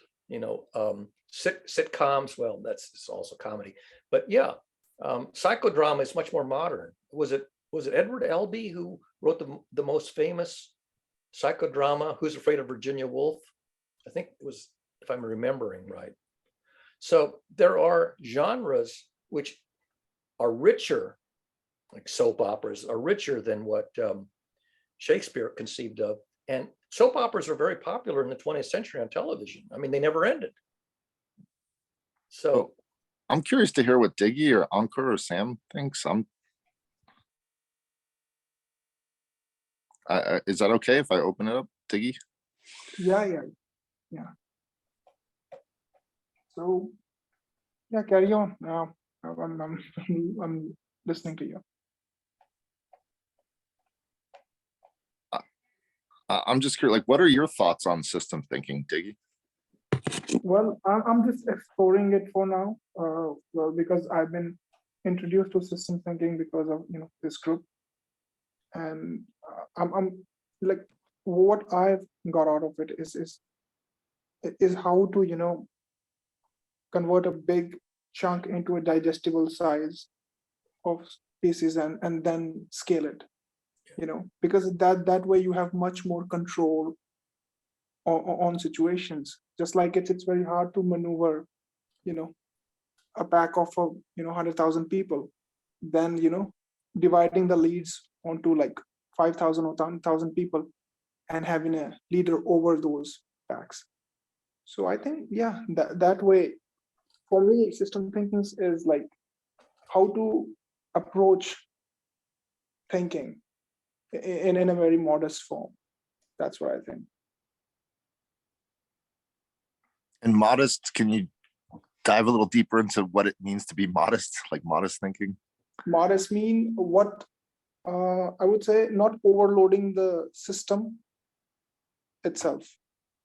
That's what I meant by modern. Like, you're not overloading it with the noise. You're not overloading it with complexity. Yeah, moderating it, Unwanted complexity. digestible. Yeah. I think that's very wise. Yeah. it's easy to insert gobbledygook that sounds fabulous, except it doesn't actually say anything meaningful. This is sort of the, who's that guy, the Canadian professor? I'm blocking his name.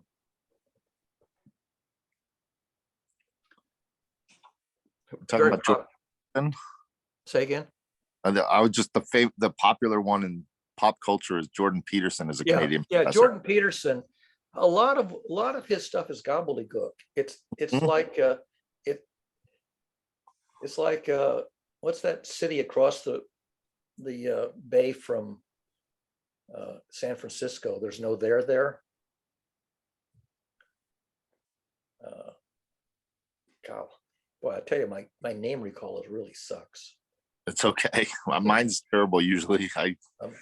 But you know, he puts a lot of words out there, but at the end of the day, he hasn't said anything. Exactly. I think that's what I see happening in the world is people are putting a lot of words. Like even Hitler did that. That was the way he tried to conquer the world. Absolutely. Yeah. He put a lot of words out there and just gobbledygook, and then at the end, who are you mad at? We're mad at everybody. Let's destroy them all. Let's take over the world. Yeah.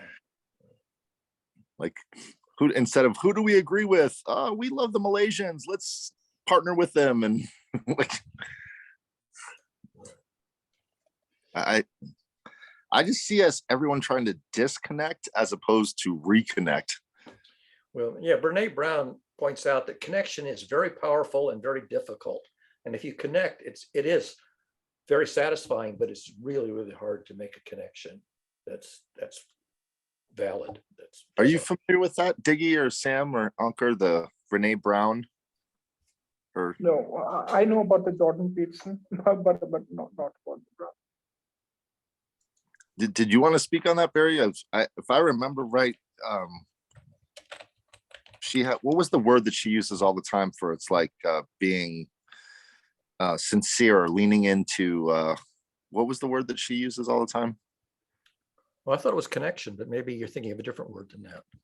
Yeah, I'm thinking of a different word. It's like She got famous talking about the power of vulnerability. there's the word. Thank you, Oh, yeah, Sam. right. Vulnerability. Here, let me just put a link in. When she first appeared on the scene, which is must be more than a decade ago, I blogged about her presentation before anybody else really got. Brene Brown, that's my introduction. The Power of Vulnerability was the TED Talk that she gave. What's the date on this? 2010. So we're talking about 12 years ago. So her coming out was this very first TED Talk, The Power of Vulnerability. And all that link does is it simply introduces the video to it. With all of this cybernetics and computers and machine learning, I feel like everybody's at war with the vulnerability of all the different systems. Like China's exploiting America's vulnerabilities and their governmental systems of, you know, their central intelligence agencies. Where is it vulnerable? Where's the whole culture vulnerable? Like we're all exploiting each other's vulnerabilities and culture. And it's like a culture war through a cyber war of who can control the culture by controlling the ones and zeros in TikTok or something like that. You know, it's like we're all exploiting each other's vulnerabilities as opposed to patching them up and helping each other be stronger and not exploring weaknesses. That's the difference between being a saint and being a sinner. If you're exploiting other people's vulnerability, you're a sinner. And if you're improving their ability to withstand threats, then you're a saint. I mean, it's just, you know, whether you're taking advantage of people, you know the songs Sweet Dreams are made of this. Yeah. That's really about, some people want to use you, some people want to abuse you, and all, you know, you have these sort of this dichotomy between being helpful and being hurtful. You know that? Does everyone know that song, the Eurythmics? Sweet Dreams. Yeah.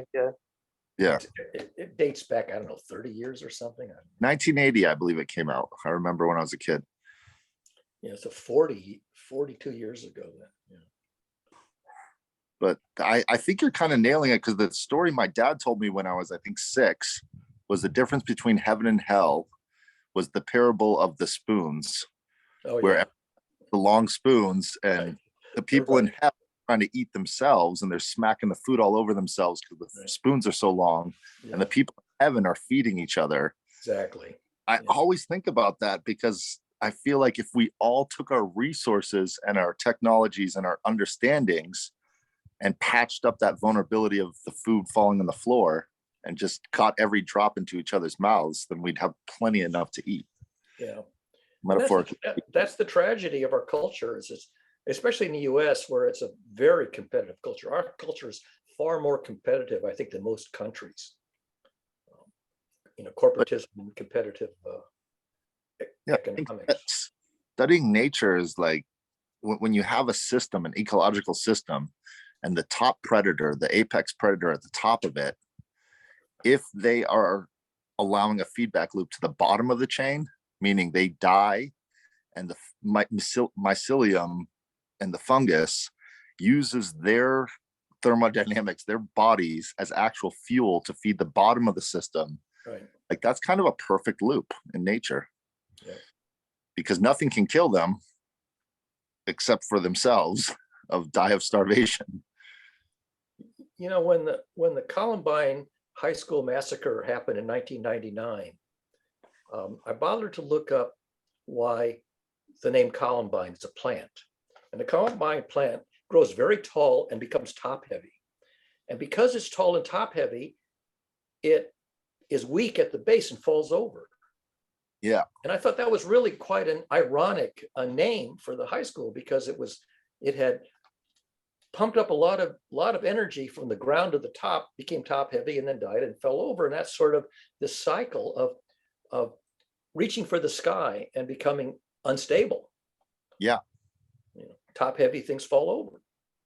Yeah, I've been talking a lot with the African American community and the Americans, Africans, and the balance of the society in America is so out of balance from the very beginning of colonies using African Americans as slaves. Right.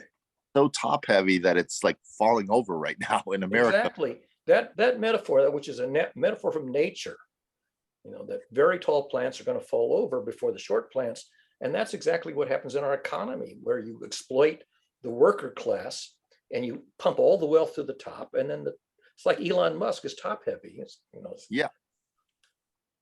Like everyone, the thing I see in the stock market is everyone thinks he's going to fall over. So they divested from his stock in Tesla. Right. And then he seems, oh, wait a second, he propped up his plant and it's growing even taller. Oh, let's invest again. Yeah.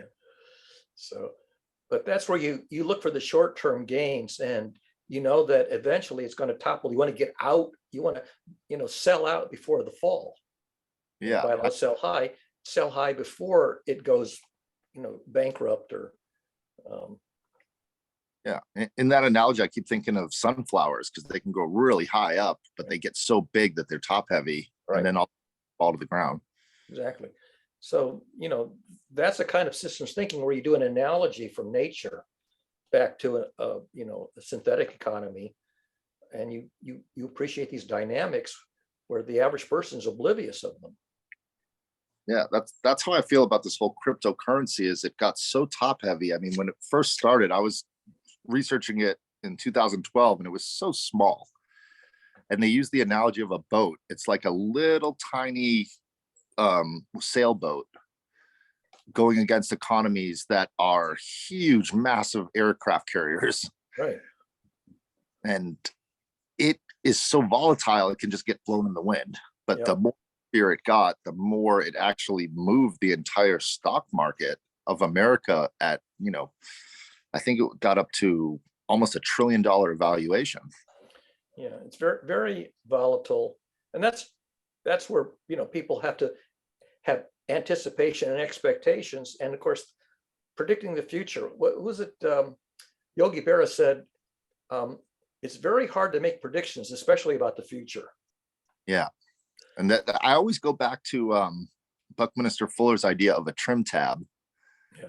That's how I see, like right now there's big riots in China because they've been in lockdown longer than the rest of the world, and they're watching the rest of the world move around and they're going, no, we're not taking this anymore. It's too, like, I don't know who was the trim tab in that current riot or that current movement, but it's game speed. It's a groundswell. It's grassroots. People at the bottom are revolting. And as they should. Yeah, and that's not so unpredictable, but probably the leaders are the last people to anticipate the revolt. Right. And so they're blindsided by it. Would you guys agree that's what's going on in the world, is that it got too top heavy with the few having so much wealth and so much economic wealth, right, that they can't see what's going on at the bottom because like they're so far up. I don't know. It just seems like their view is getting blurred. Yeah. I Where do you think that's the Bolshevik true. Revolution came from? Yeah. What were you saying, Diggy? Yeah, I think you are absolutely right in that sense, because people don't follow the logic they follow the cash, I would say. Hmm. And I think that's the major flaw in this system. When people see that this thing is working, they don't want to know that how it's working, because the longevity of that quest lies in how, not until like when.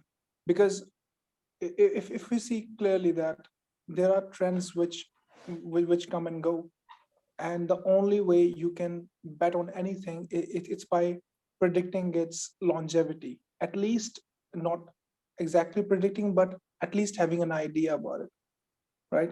When .com crash happened, right, it wasn't the end of the internet, but it was the end of a lot of internet companies, right? Yeah. So it's the same thing for this space as well, that people just want to break into it without having the, uh, without without, I would say, without fighting it with the logic, and fighting more with the money. And when the system is overloaded with this so much cash, there is very less room for logic and reasons. I think that's what's happening right now. Yeah, they make illogical investments. Exactly. Did you see that a couple of scientists try to explain why there are no aliens, or we don't ever find them? And their theory is that the alien cultures are like our culture. They destroy themselves. They're not smart enough to not destroy themselves. And they think that we may have the same fate as the aliens that just sort of never survived. Well, I mean, in that theory, it's like a blinking light.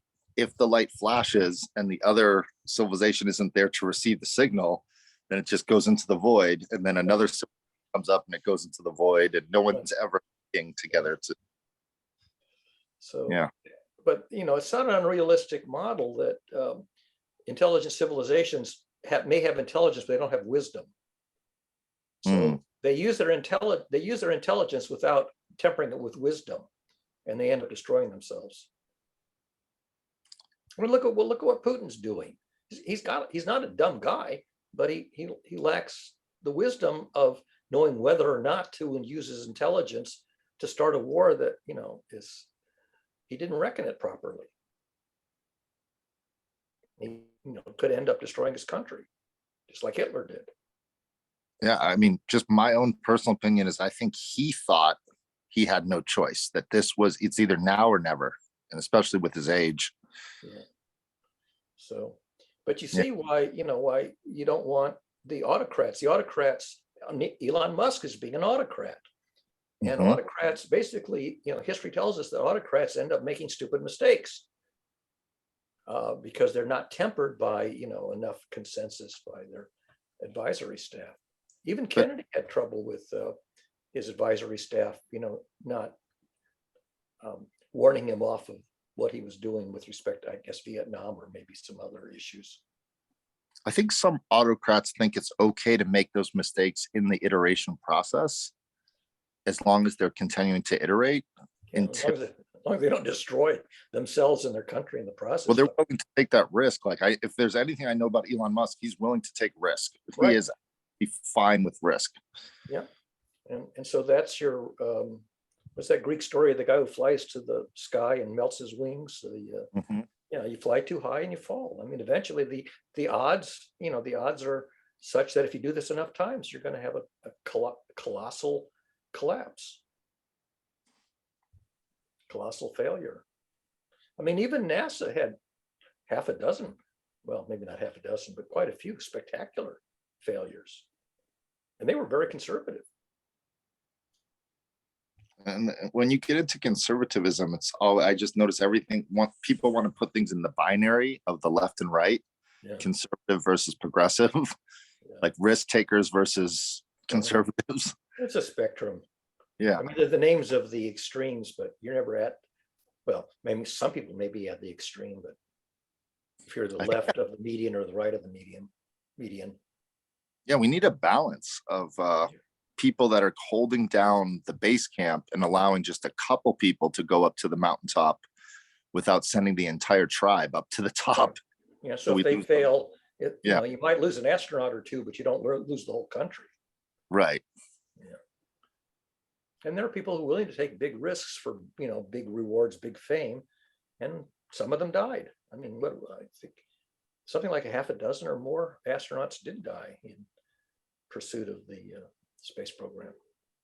We had two shuttles went down, and one blew up. One launch blew up on the launch pad. Yeah. What were you saying, Diggy? The right one? I'm trying to go back into the chat.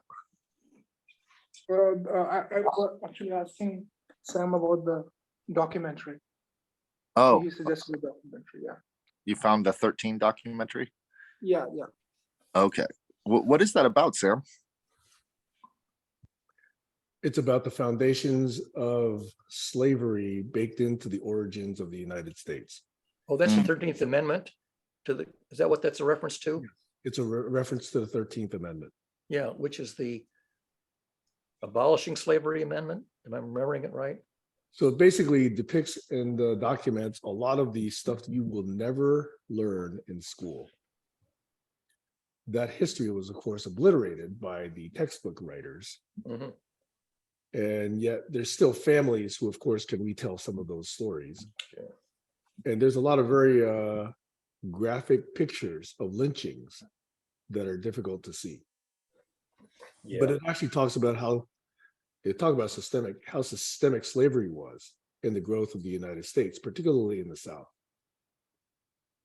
Right. And if you understand the depth of those origins, now we begin to appreciate how difficult it is to extract ourselves from it, because it was basically the source of wealth for the white elites. Do you think, Sam, we're moving into a more equal state, or are moving farther away from equality? We are definitely moving farther away, and it will hit an extreme until people won't take it anymore. And the question is, when is that going to be? Is it going to be pre or post violence? I suspect it's going to be post violence. If this, I mean, isn't it usually history shows that it's usually post? It's very rare that it's pre-violence. In other words, we can't ever level up so that we avoid violence. Yes. In fact, in 2011, I talked about the group that I was invited to in Palo Alto by Douglas Carmichael called Serious Conversations. And Doug was even in 2011 talking about how he foresaw, and others that he conversed with, that eventually rich people would hire half of us to defend themselves from the other half. And basically, create a civil war that they will survive, but the rest of us will probably not. Yep. Yep. Yeah, that's what it feels like right now. I just keep seeing things being pushed more and more into that civil war of dividing. Polarization. Yeah. I think we're more polarized now than at any time in my lifetime. Well, the manipulation of the media and the manipulation of journalism and truth contributed greatly to that. Yeah. If you can contribute what people hear and read, then you control what they think. Or if you control what they think, you control their behavior. Yeah. I mean, the Civil War was, extreme polarization, and the Vietnam War also generated polarization. But I think we're now probably as polarized or more polarized than at any time, certainly in my lifetime. And it's exacerbated by social media, which makes money off of engagement, not on truth. Yep. Yeah. And they don't understand that. They're just profit making, money grubbing endeavors. And that's why I keep promoting systems thinking, because systems thinking, I think, is the way out of that bad logic, that bad practice. That That old saying again, Barry. Those of us who learn from history are condemned to sit by frustrated while the rest of the country doesn't. Yeah, that's right. Yeah, I'm watching Elon Musk in real time destroy the very fabric of social media. Meaning he said the word, okay, we want free speech, but I don't think that's his true intention. I think his true intention is to show that free speech is bad. Well, yeah. A lot of his intention is to create a payment platform out of Twitter. I would agree. I think it has nothing to do with social media. It has to do with creating the WeChat for America, but in the guise of free speech. And did you see that he's said he's supporting DeSantis in 2024? I did not see that. Did that just happen? I A just couple of read it days in the ago, I last 24 think. hours. I had a person I talked to recently that went to a convention in Las Vegas. It was Jews for Republican Jews.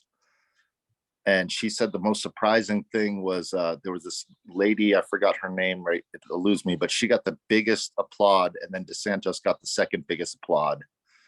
And it's was a convention, you know, Jews and Republicans together. I don't understand why DeSantis is not already prosecuted for human trafficking. I don't understand how America thinks that we're going to get out of this economic mess by going deeper in debt. Yeah. I'm not sanguine about this at all. Nope. That's why I wanted to live close to the border.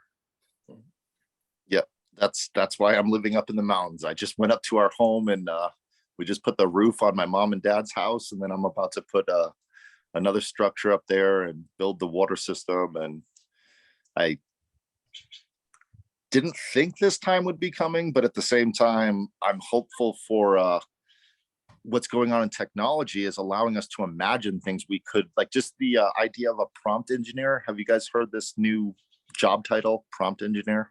No, what is it? It's the idea that if you put into a machine learning system like DALL-E, Stable Diffusion, or I think Google just did a conference 3 weeks ago on their Lambda machine learning, in order for the computer to generate something useful, you need someone to prompt it. So that's a new job, to prompt the computer with a text prompt to get the outcome of what you want. And they're starting to use near field radiance and taking something that is a 2D picture and turning it into 3D. And then I was just on a tutorial last night for an open source application called Blender, and they were showing how to create 4D objects. And so the idea of creating a reality inside of a computer video game that you're prompting the computer to generate a world that never existed, which to me in design world, in manufacturing, if you can prompt the computer to create a better robot that makes robots, this is going to get very interesting. The machines that build the machines, and the people that prompt the machines to build the machines that build the machines, if that makes sense. Because it can't be done just with the machines. Then we just might as well just all fold our cards on the table and give up if there's no humans involved. So I'm very interested to know what this next layer, like when I became a web developer, that wasn't even, it was called webmaster. And that was very loose, job description or job title. It was just sort of like, okay, you can allow people to use the HTTP protocol to go to a domain and do something on that space. Like that was the video game, is the .com era. You go to a .com or a .org or a .net and you do something there, but that person was the webmaster. But then it got so complicated that it went into the UI designer, the UX designer, the graphic designer, the database engineer, blah blah blah, and it just all fractioned off into people that just their whole job was to make icons and vectors. That was their entire job. But I think the computer itself will only generate usefulness if the humans are prompting it in a way that allows for the functionality or the usefulness to come out of it. You have to prompt it. We're going to quickly evolve beyond that. These simple prompt systems, GPT-3, GPT-4, etc., will evolve more state. And if they have state that's modeling its interaction with someone, or a thing being designed, or a system being described, then I think it'll have much more than just single prompt, single response behavior. I think the single stimulus, single response is a very, very short temporary situation in quote unquote AI and machine learning. Do you think if the computer is left to its own device, it will continue to iterate at its own discrepancy? But if a human gets involved, you stop the iteration process at some point, evaluate, and then iterate off of what the human decides as opposed to what the computer decides. Meaning, Depending on how you set up the system.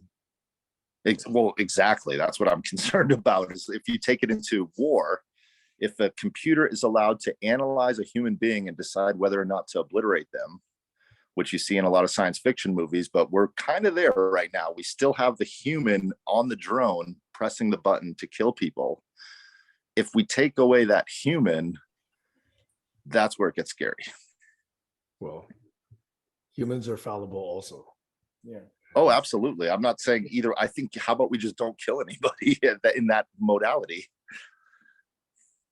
I think we're getting to the point where, just like with nuclear weapons, we've kind of realized we'll just destroy the whole world.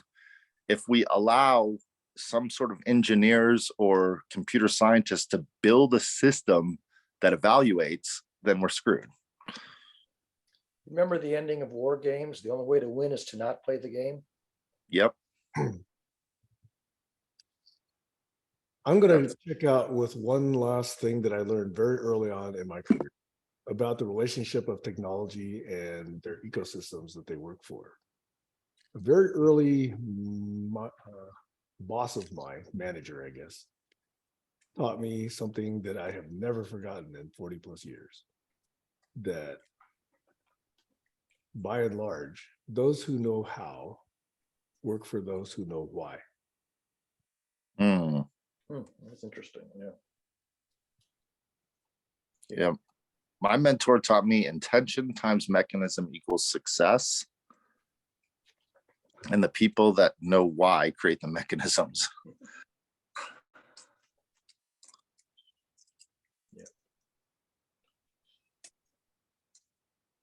Who did we just lose? We lost. I think Ankur. Yeah, we lost Ankur. Yeah.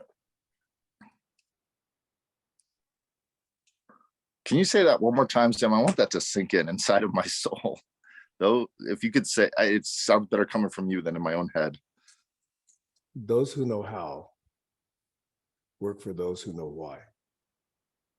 Yeah, the people who know why know what to fund, or at least decide what to fund, if not having wisdom. But you would think that the people high enough up in the organization who were deciding what to fund would apply some wisdom to fund things that make sense. But see, it's a double or triple-edged sword too, that little insight. Because people who think they know why is a problem also. Yeah. Well, they don't always have the wisdom that you want them to have. Exactly. They do. They fund foolish things.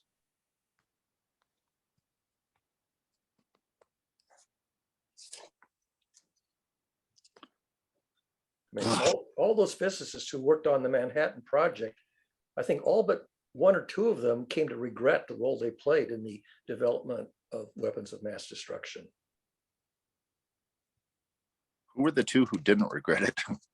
One was Edward Teller. He was the most prominent one who never had any regrets. And there may be one other one who kind of waffled, but I think almost all of them eventually came to regret the role they played and said so publicly. Yeah. After so many years went by.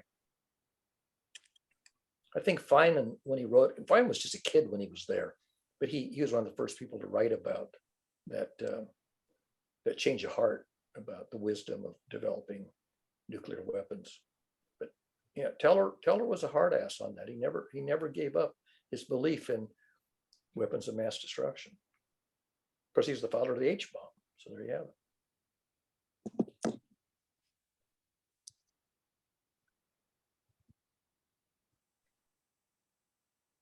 Even Oppenheimer famously quoted that phrase, "I am become death." I mean, that quote of his, where he basically acknowledged, the role he played. I am become death.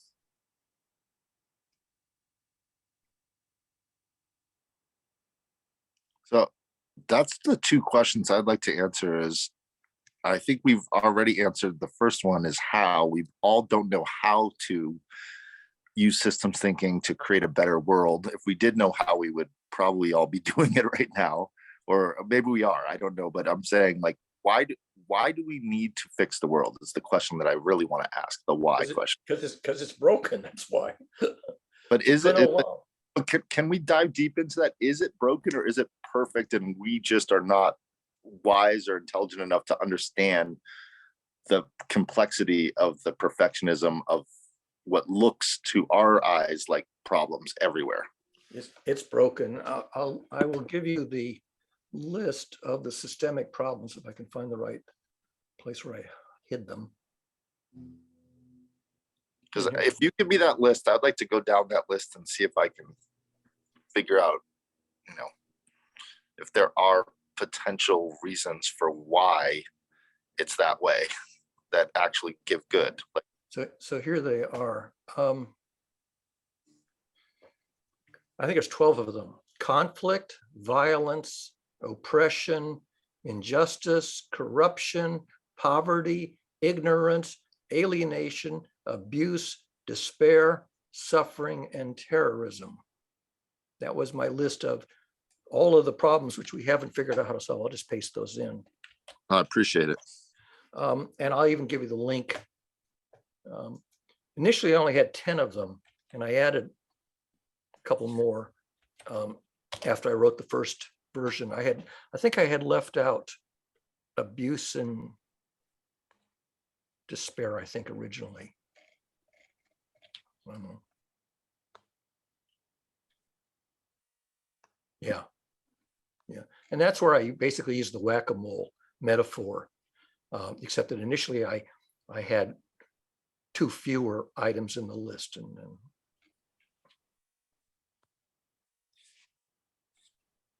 so, yeah, so basically in my own use of systems thinking, my goal is to drive down the level of any of those persistent problems in our culture, and not to engage in something that increases any one of them. Yeah. Now, I don't know how well I'm succeeding at that. You basically have to do it in a pretty narrow domain, because if you want to get funded, basically make a living at it, then nobody's going to pay you to drive down systemic problems, because that's how people make their money in our corporate culture. So it's basically, it has to be kind of a nonprofit, unfunded project, which is why I spent the last 30 years doing unfunded volunteer work, because nobody would have paid me to do what I've been doing as a volunteer for the last 30 years. Yeah. I always think about, you get a group of people together and it just builds and there's synergies and everyone communicates. We're talking the same way. We're doing great things. And then one new person comes into the group and they want to do one of those 12 things that you just listed. And then they bring the whole system down because of implementing one of those 12 things, not because the group wanted that, but because the individual wanted that. Yep. So, I mean, and of those, the one that I thought I had the best chance of working on was the problem of ignorance, because being a science educator, or just being an educator in general, you can do that locally. So I would go to the Science Museum or online and try to, improve the level of understanding and education of the general public. And I could do that without any resources. I didn't need to be funded to pay, to engage in that.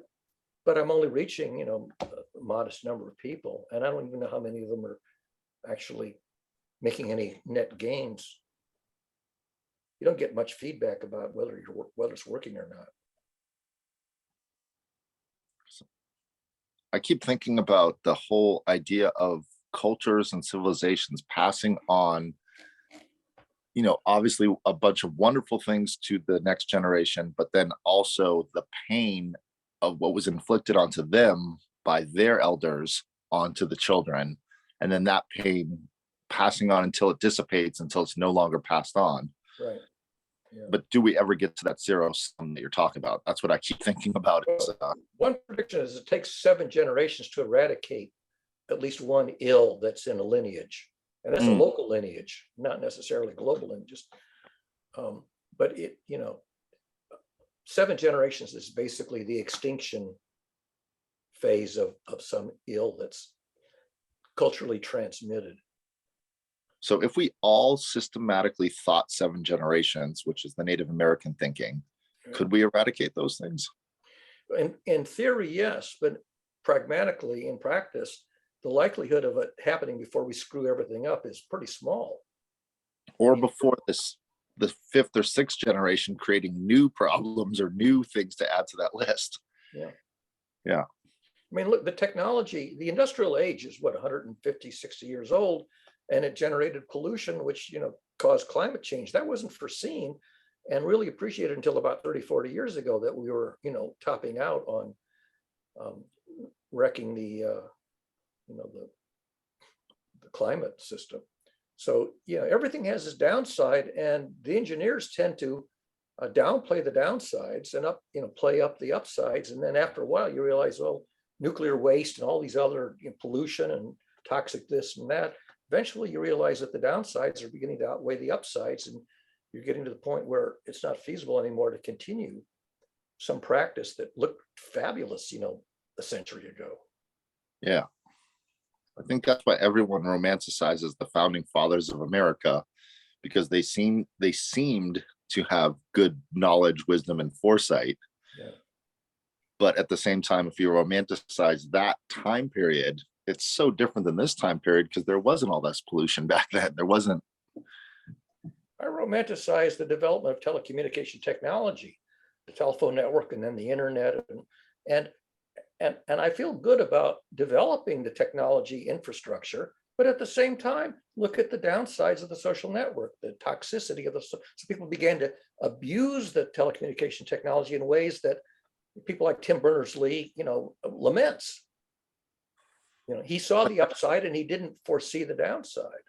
So when do you stop the system and say, okay, that was generation 3 or generation 2 that abused it? Is generation 4, 5, 6, and 7 going to abuse it?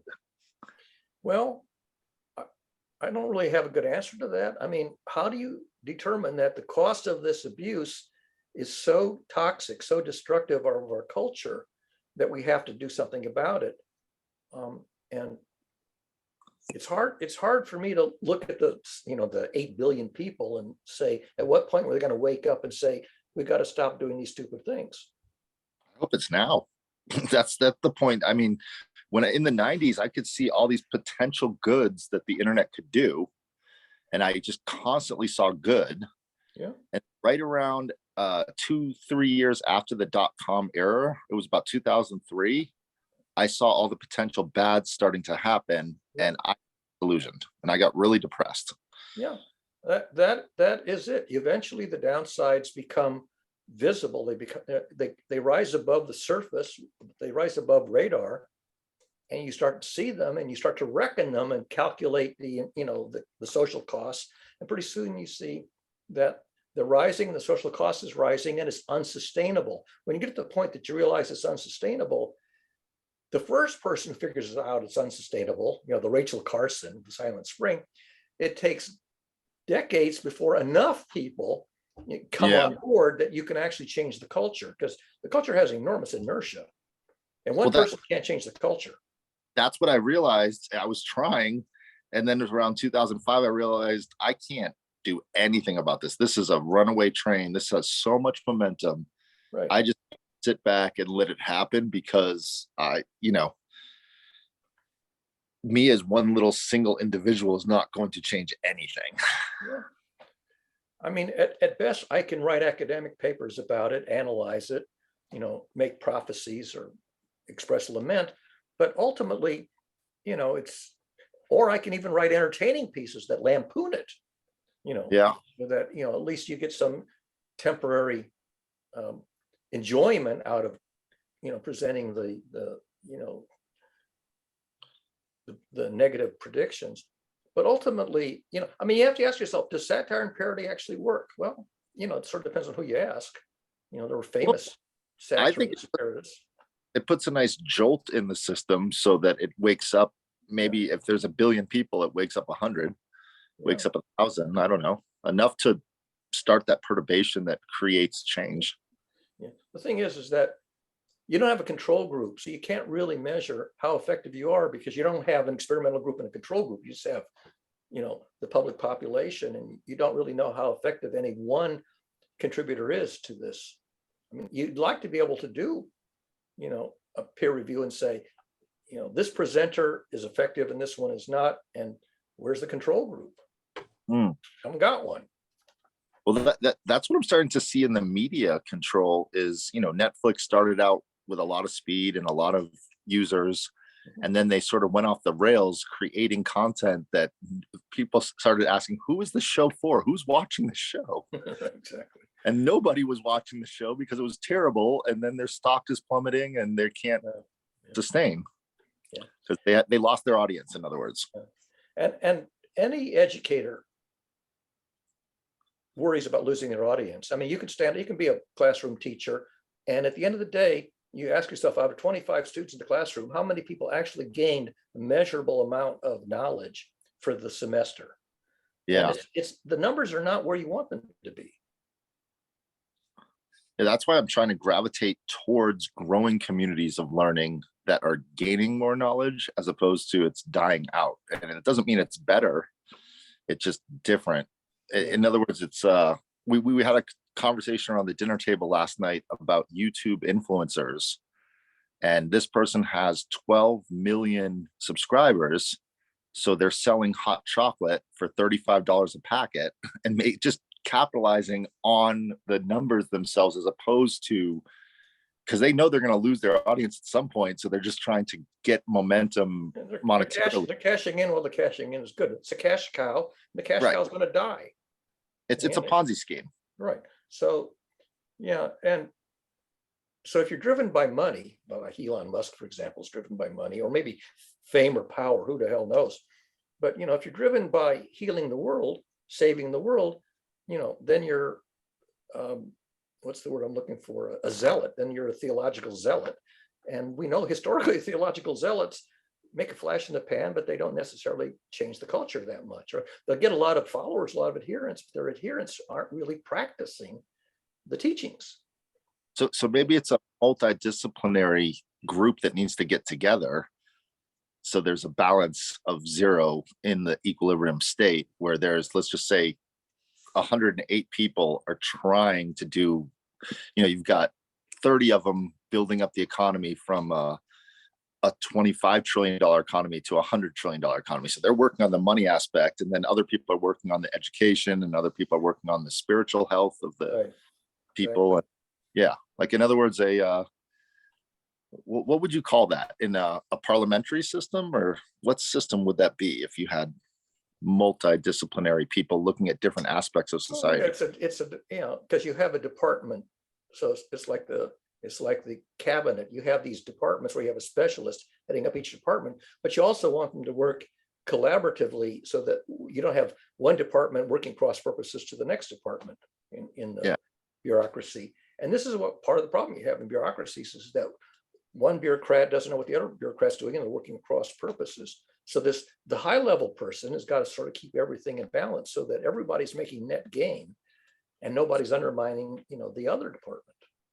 Like, from what I see with America, there was just a talk with Jon Stewart, Hillary Clinton, and Condoleezza Rice on foreign policy. And Jon Stewart brought into the conversation the industrial military complex. And I felt like Hillary Clinton and Condoleezza Rice just sort of laughed it off. Like, well, you think 50 billion is their budget? Haha, that's hilarious. They were just laughing. And Jon Stewart's like, well, what is their budget? Does anyone even know what the industrial military complex budget is? It's the military industrial prison complex. If you remember the Atlantic article from the 1990s that said you have to add the prison industry to the military industrial sectors. You got the military industrial prison complex, which is not long-term beneficial in the way it's operating. It's consuming too much resources for too little benefit. And I saw a statistic, I think it was in 2005, that more prisons were being created than universities in America. Yeah. And that was in the 1990s when that article appeared in Atlantic Monthly. that Yeah. pointing out it's not just because it was Eisenhower who said the military industrial complex when he ended his term in 1958, was it, or 60, I guess it was. He warned of the military industrial complex. In 1960, 1990, we said, oh, now it's military industrial prison complex. Hmm. And now it's military industrial infotainment or disinfotainment complex. I would agree with you. I think we're all in a prison that we have the key to, Right. but yet we don't know where the key is anymore. And we don't even know that we're in a jail cell. We think that we're like, I think that's the biggest delusion on society is somewhere we think we're free, but then when we question, hey, do we really have free speech on Twitter? Is Elon Musk going to bring back free speech? No, there is no such. That is like that's a concept that is slowly deteriorating, going away in America and in Western, like the freedoms, the liberty, give me liberty or give me death kind of mentality. It's more give me my toilet paper and my shopping stuff at Amazon. Yeah, my peanut butter. Right? Yeah, give me my peanut butter or give me my almond butter. It's not. No, It's, there's one of the tarot cards. I can't remember the name of it, but you got I think a male and female character. They got chains around their neck. Mhm. And if you look at it carefully, the chain is it's not tight around their neck. It's loose. You could literally pick it up and pull it over your head. And it's Yeah. intentionally, drawn that way. So you're chained, but you don't realize that you can just take the chain off. That's how I feel about society is that we're blaming the system for it instead of pointing the finger like that famous Michael Jackson song, I'm starting with the man in the mirror. I think he was trying to communicate if you want to, I mean, he said it right in the song. If you want to make the world a better place, take a look at yourself and make a change. Yeah, exactly. You have to be a role model that you're consistent in your role modeling and you're doing it in such a way that it enables other people to imitate the model. Because you can be a role model for a talent that is so fabulous that nobody can replicate it. And you can make a lot of money being an athlete who can do all kinds of crazy things nobody else can do. But you really want to do is be a role model for something that people can say, I can do that too. And not only that, I can do it better than you. And that's when I say, yes, I want the next generation to be able to do things which are valuable that they can do better than I have ever been able to do. Yeah, I think that's the kind of thinking.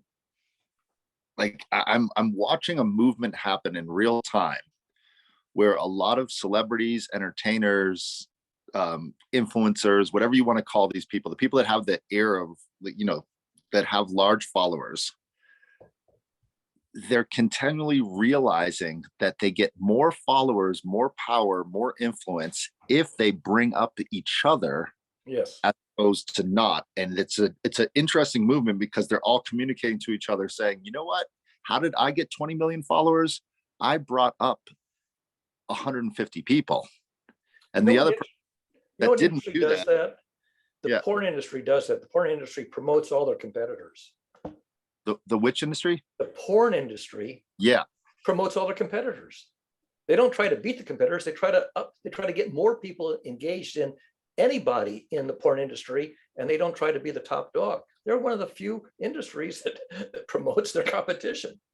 Yeah, I was blown away when I heard that Elon Musk open sourced all of his, electric car building technologies to promote the acceleration of, of a non-fossil fuel future.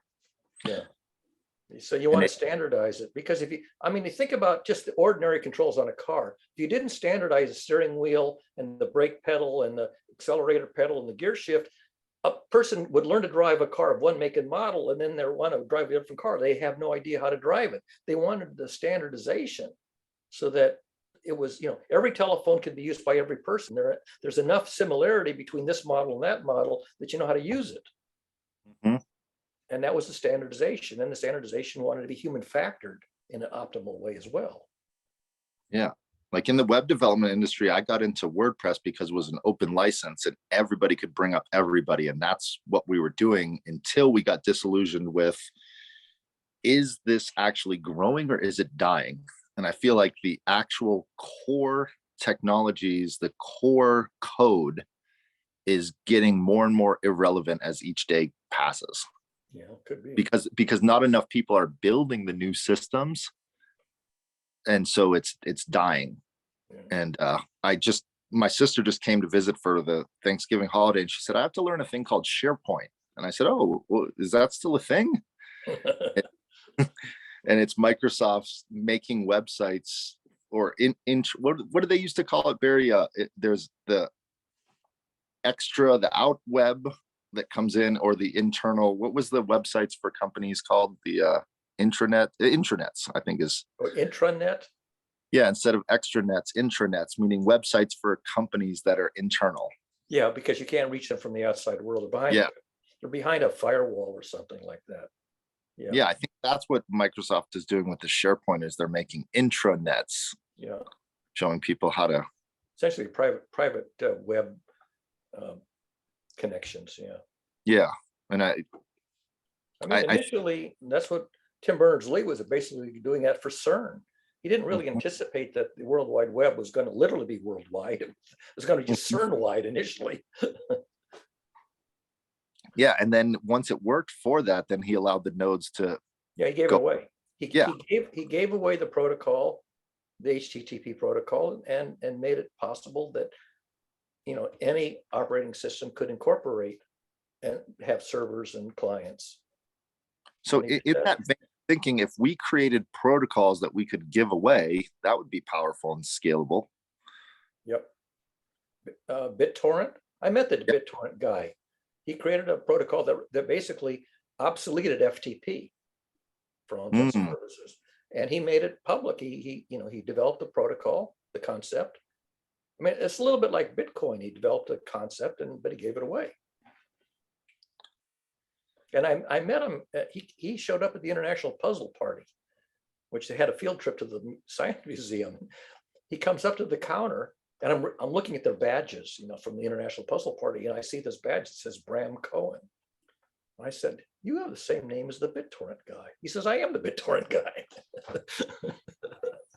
Yeah, in the computer world, I'm just like blown away that there's a software called Blender that's open source, and it's so powerful, and so many people worked on it, and it's sort of something I would like to get into in this new generation, is to understand how these movies and video games and this new reality is being created. And the fact that it's open source right now, I think, is a good time to get into it. Yeah. Unfortunately, I'm getting to the age where my ability to learn these new systems, it would take longer to learn it than I would have time to actually do anything with it. By the time I mastered it, it'd kind of be too late to do anything. Yeah, I learned a lot faster when I was younger. Yeah, I agree. It's but I mean, the whole machine learning of creating images, there are open source ones right now, and that's why I think because it's open source, it's spreading like wildfire. Yeah. OSS. I just see that Sam is running out of time where he has to. Oh, okay, what time is it? I lost track. I'm sorry. It's half an hour after the second hour. Oh, wow. Okay. Yeah, I've got And, probably I'm lucky that I have people over to watch the little one and with Cusella. yeah, I mean, you and I could go on for another half an hour, but poor Sam, he's got to sit there and babysit us while we. Well, he's got ducks. He's got a duck sit. Yeah. Diggy, how are you doing? What time is it where you are? It's the midnight. Okay. It's 12. Yeah. Midnight. Yeah. Did you figure out yesterday why you weren't able to get on the call, or? Yes. Yeah, I think it started a bit late, I guess, because Ankur was waiting, and I told him that, oh, okay, I'll introduce you today. But I think he introduced himself. Right. Yeah. Which is fine. I mean, Yeah.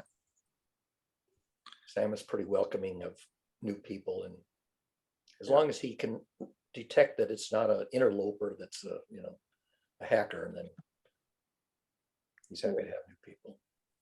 Yeah. Well, Barry, I hope you have a good day. Did you have a good Thanksgiving? Did you celebrate with? Yeah. My friends who routinely invite people over for holiday feasts. Invited me and three other people, and boy, we had quite the feast. I tried not to overeat, but I don't think I succeeded in that objective. But then I took home, some leftovers, so I was actually eating the same food for the next day and a half, so that was fine. Okay, you spread it out over a couple days. Yeah, I had one of those little Chinese takeout thingies. Nice. So yeah, it was a good time. We had a good meal and good company.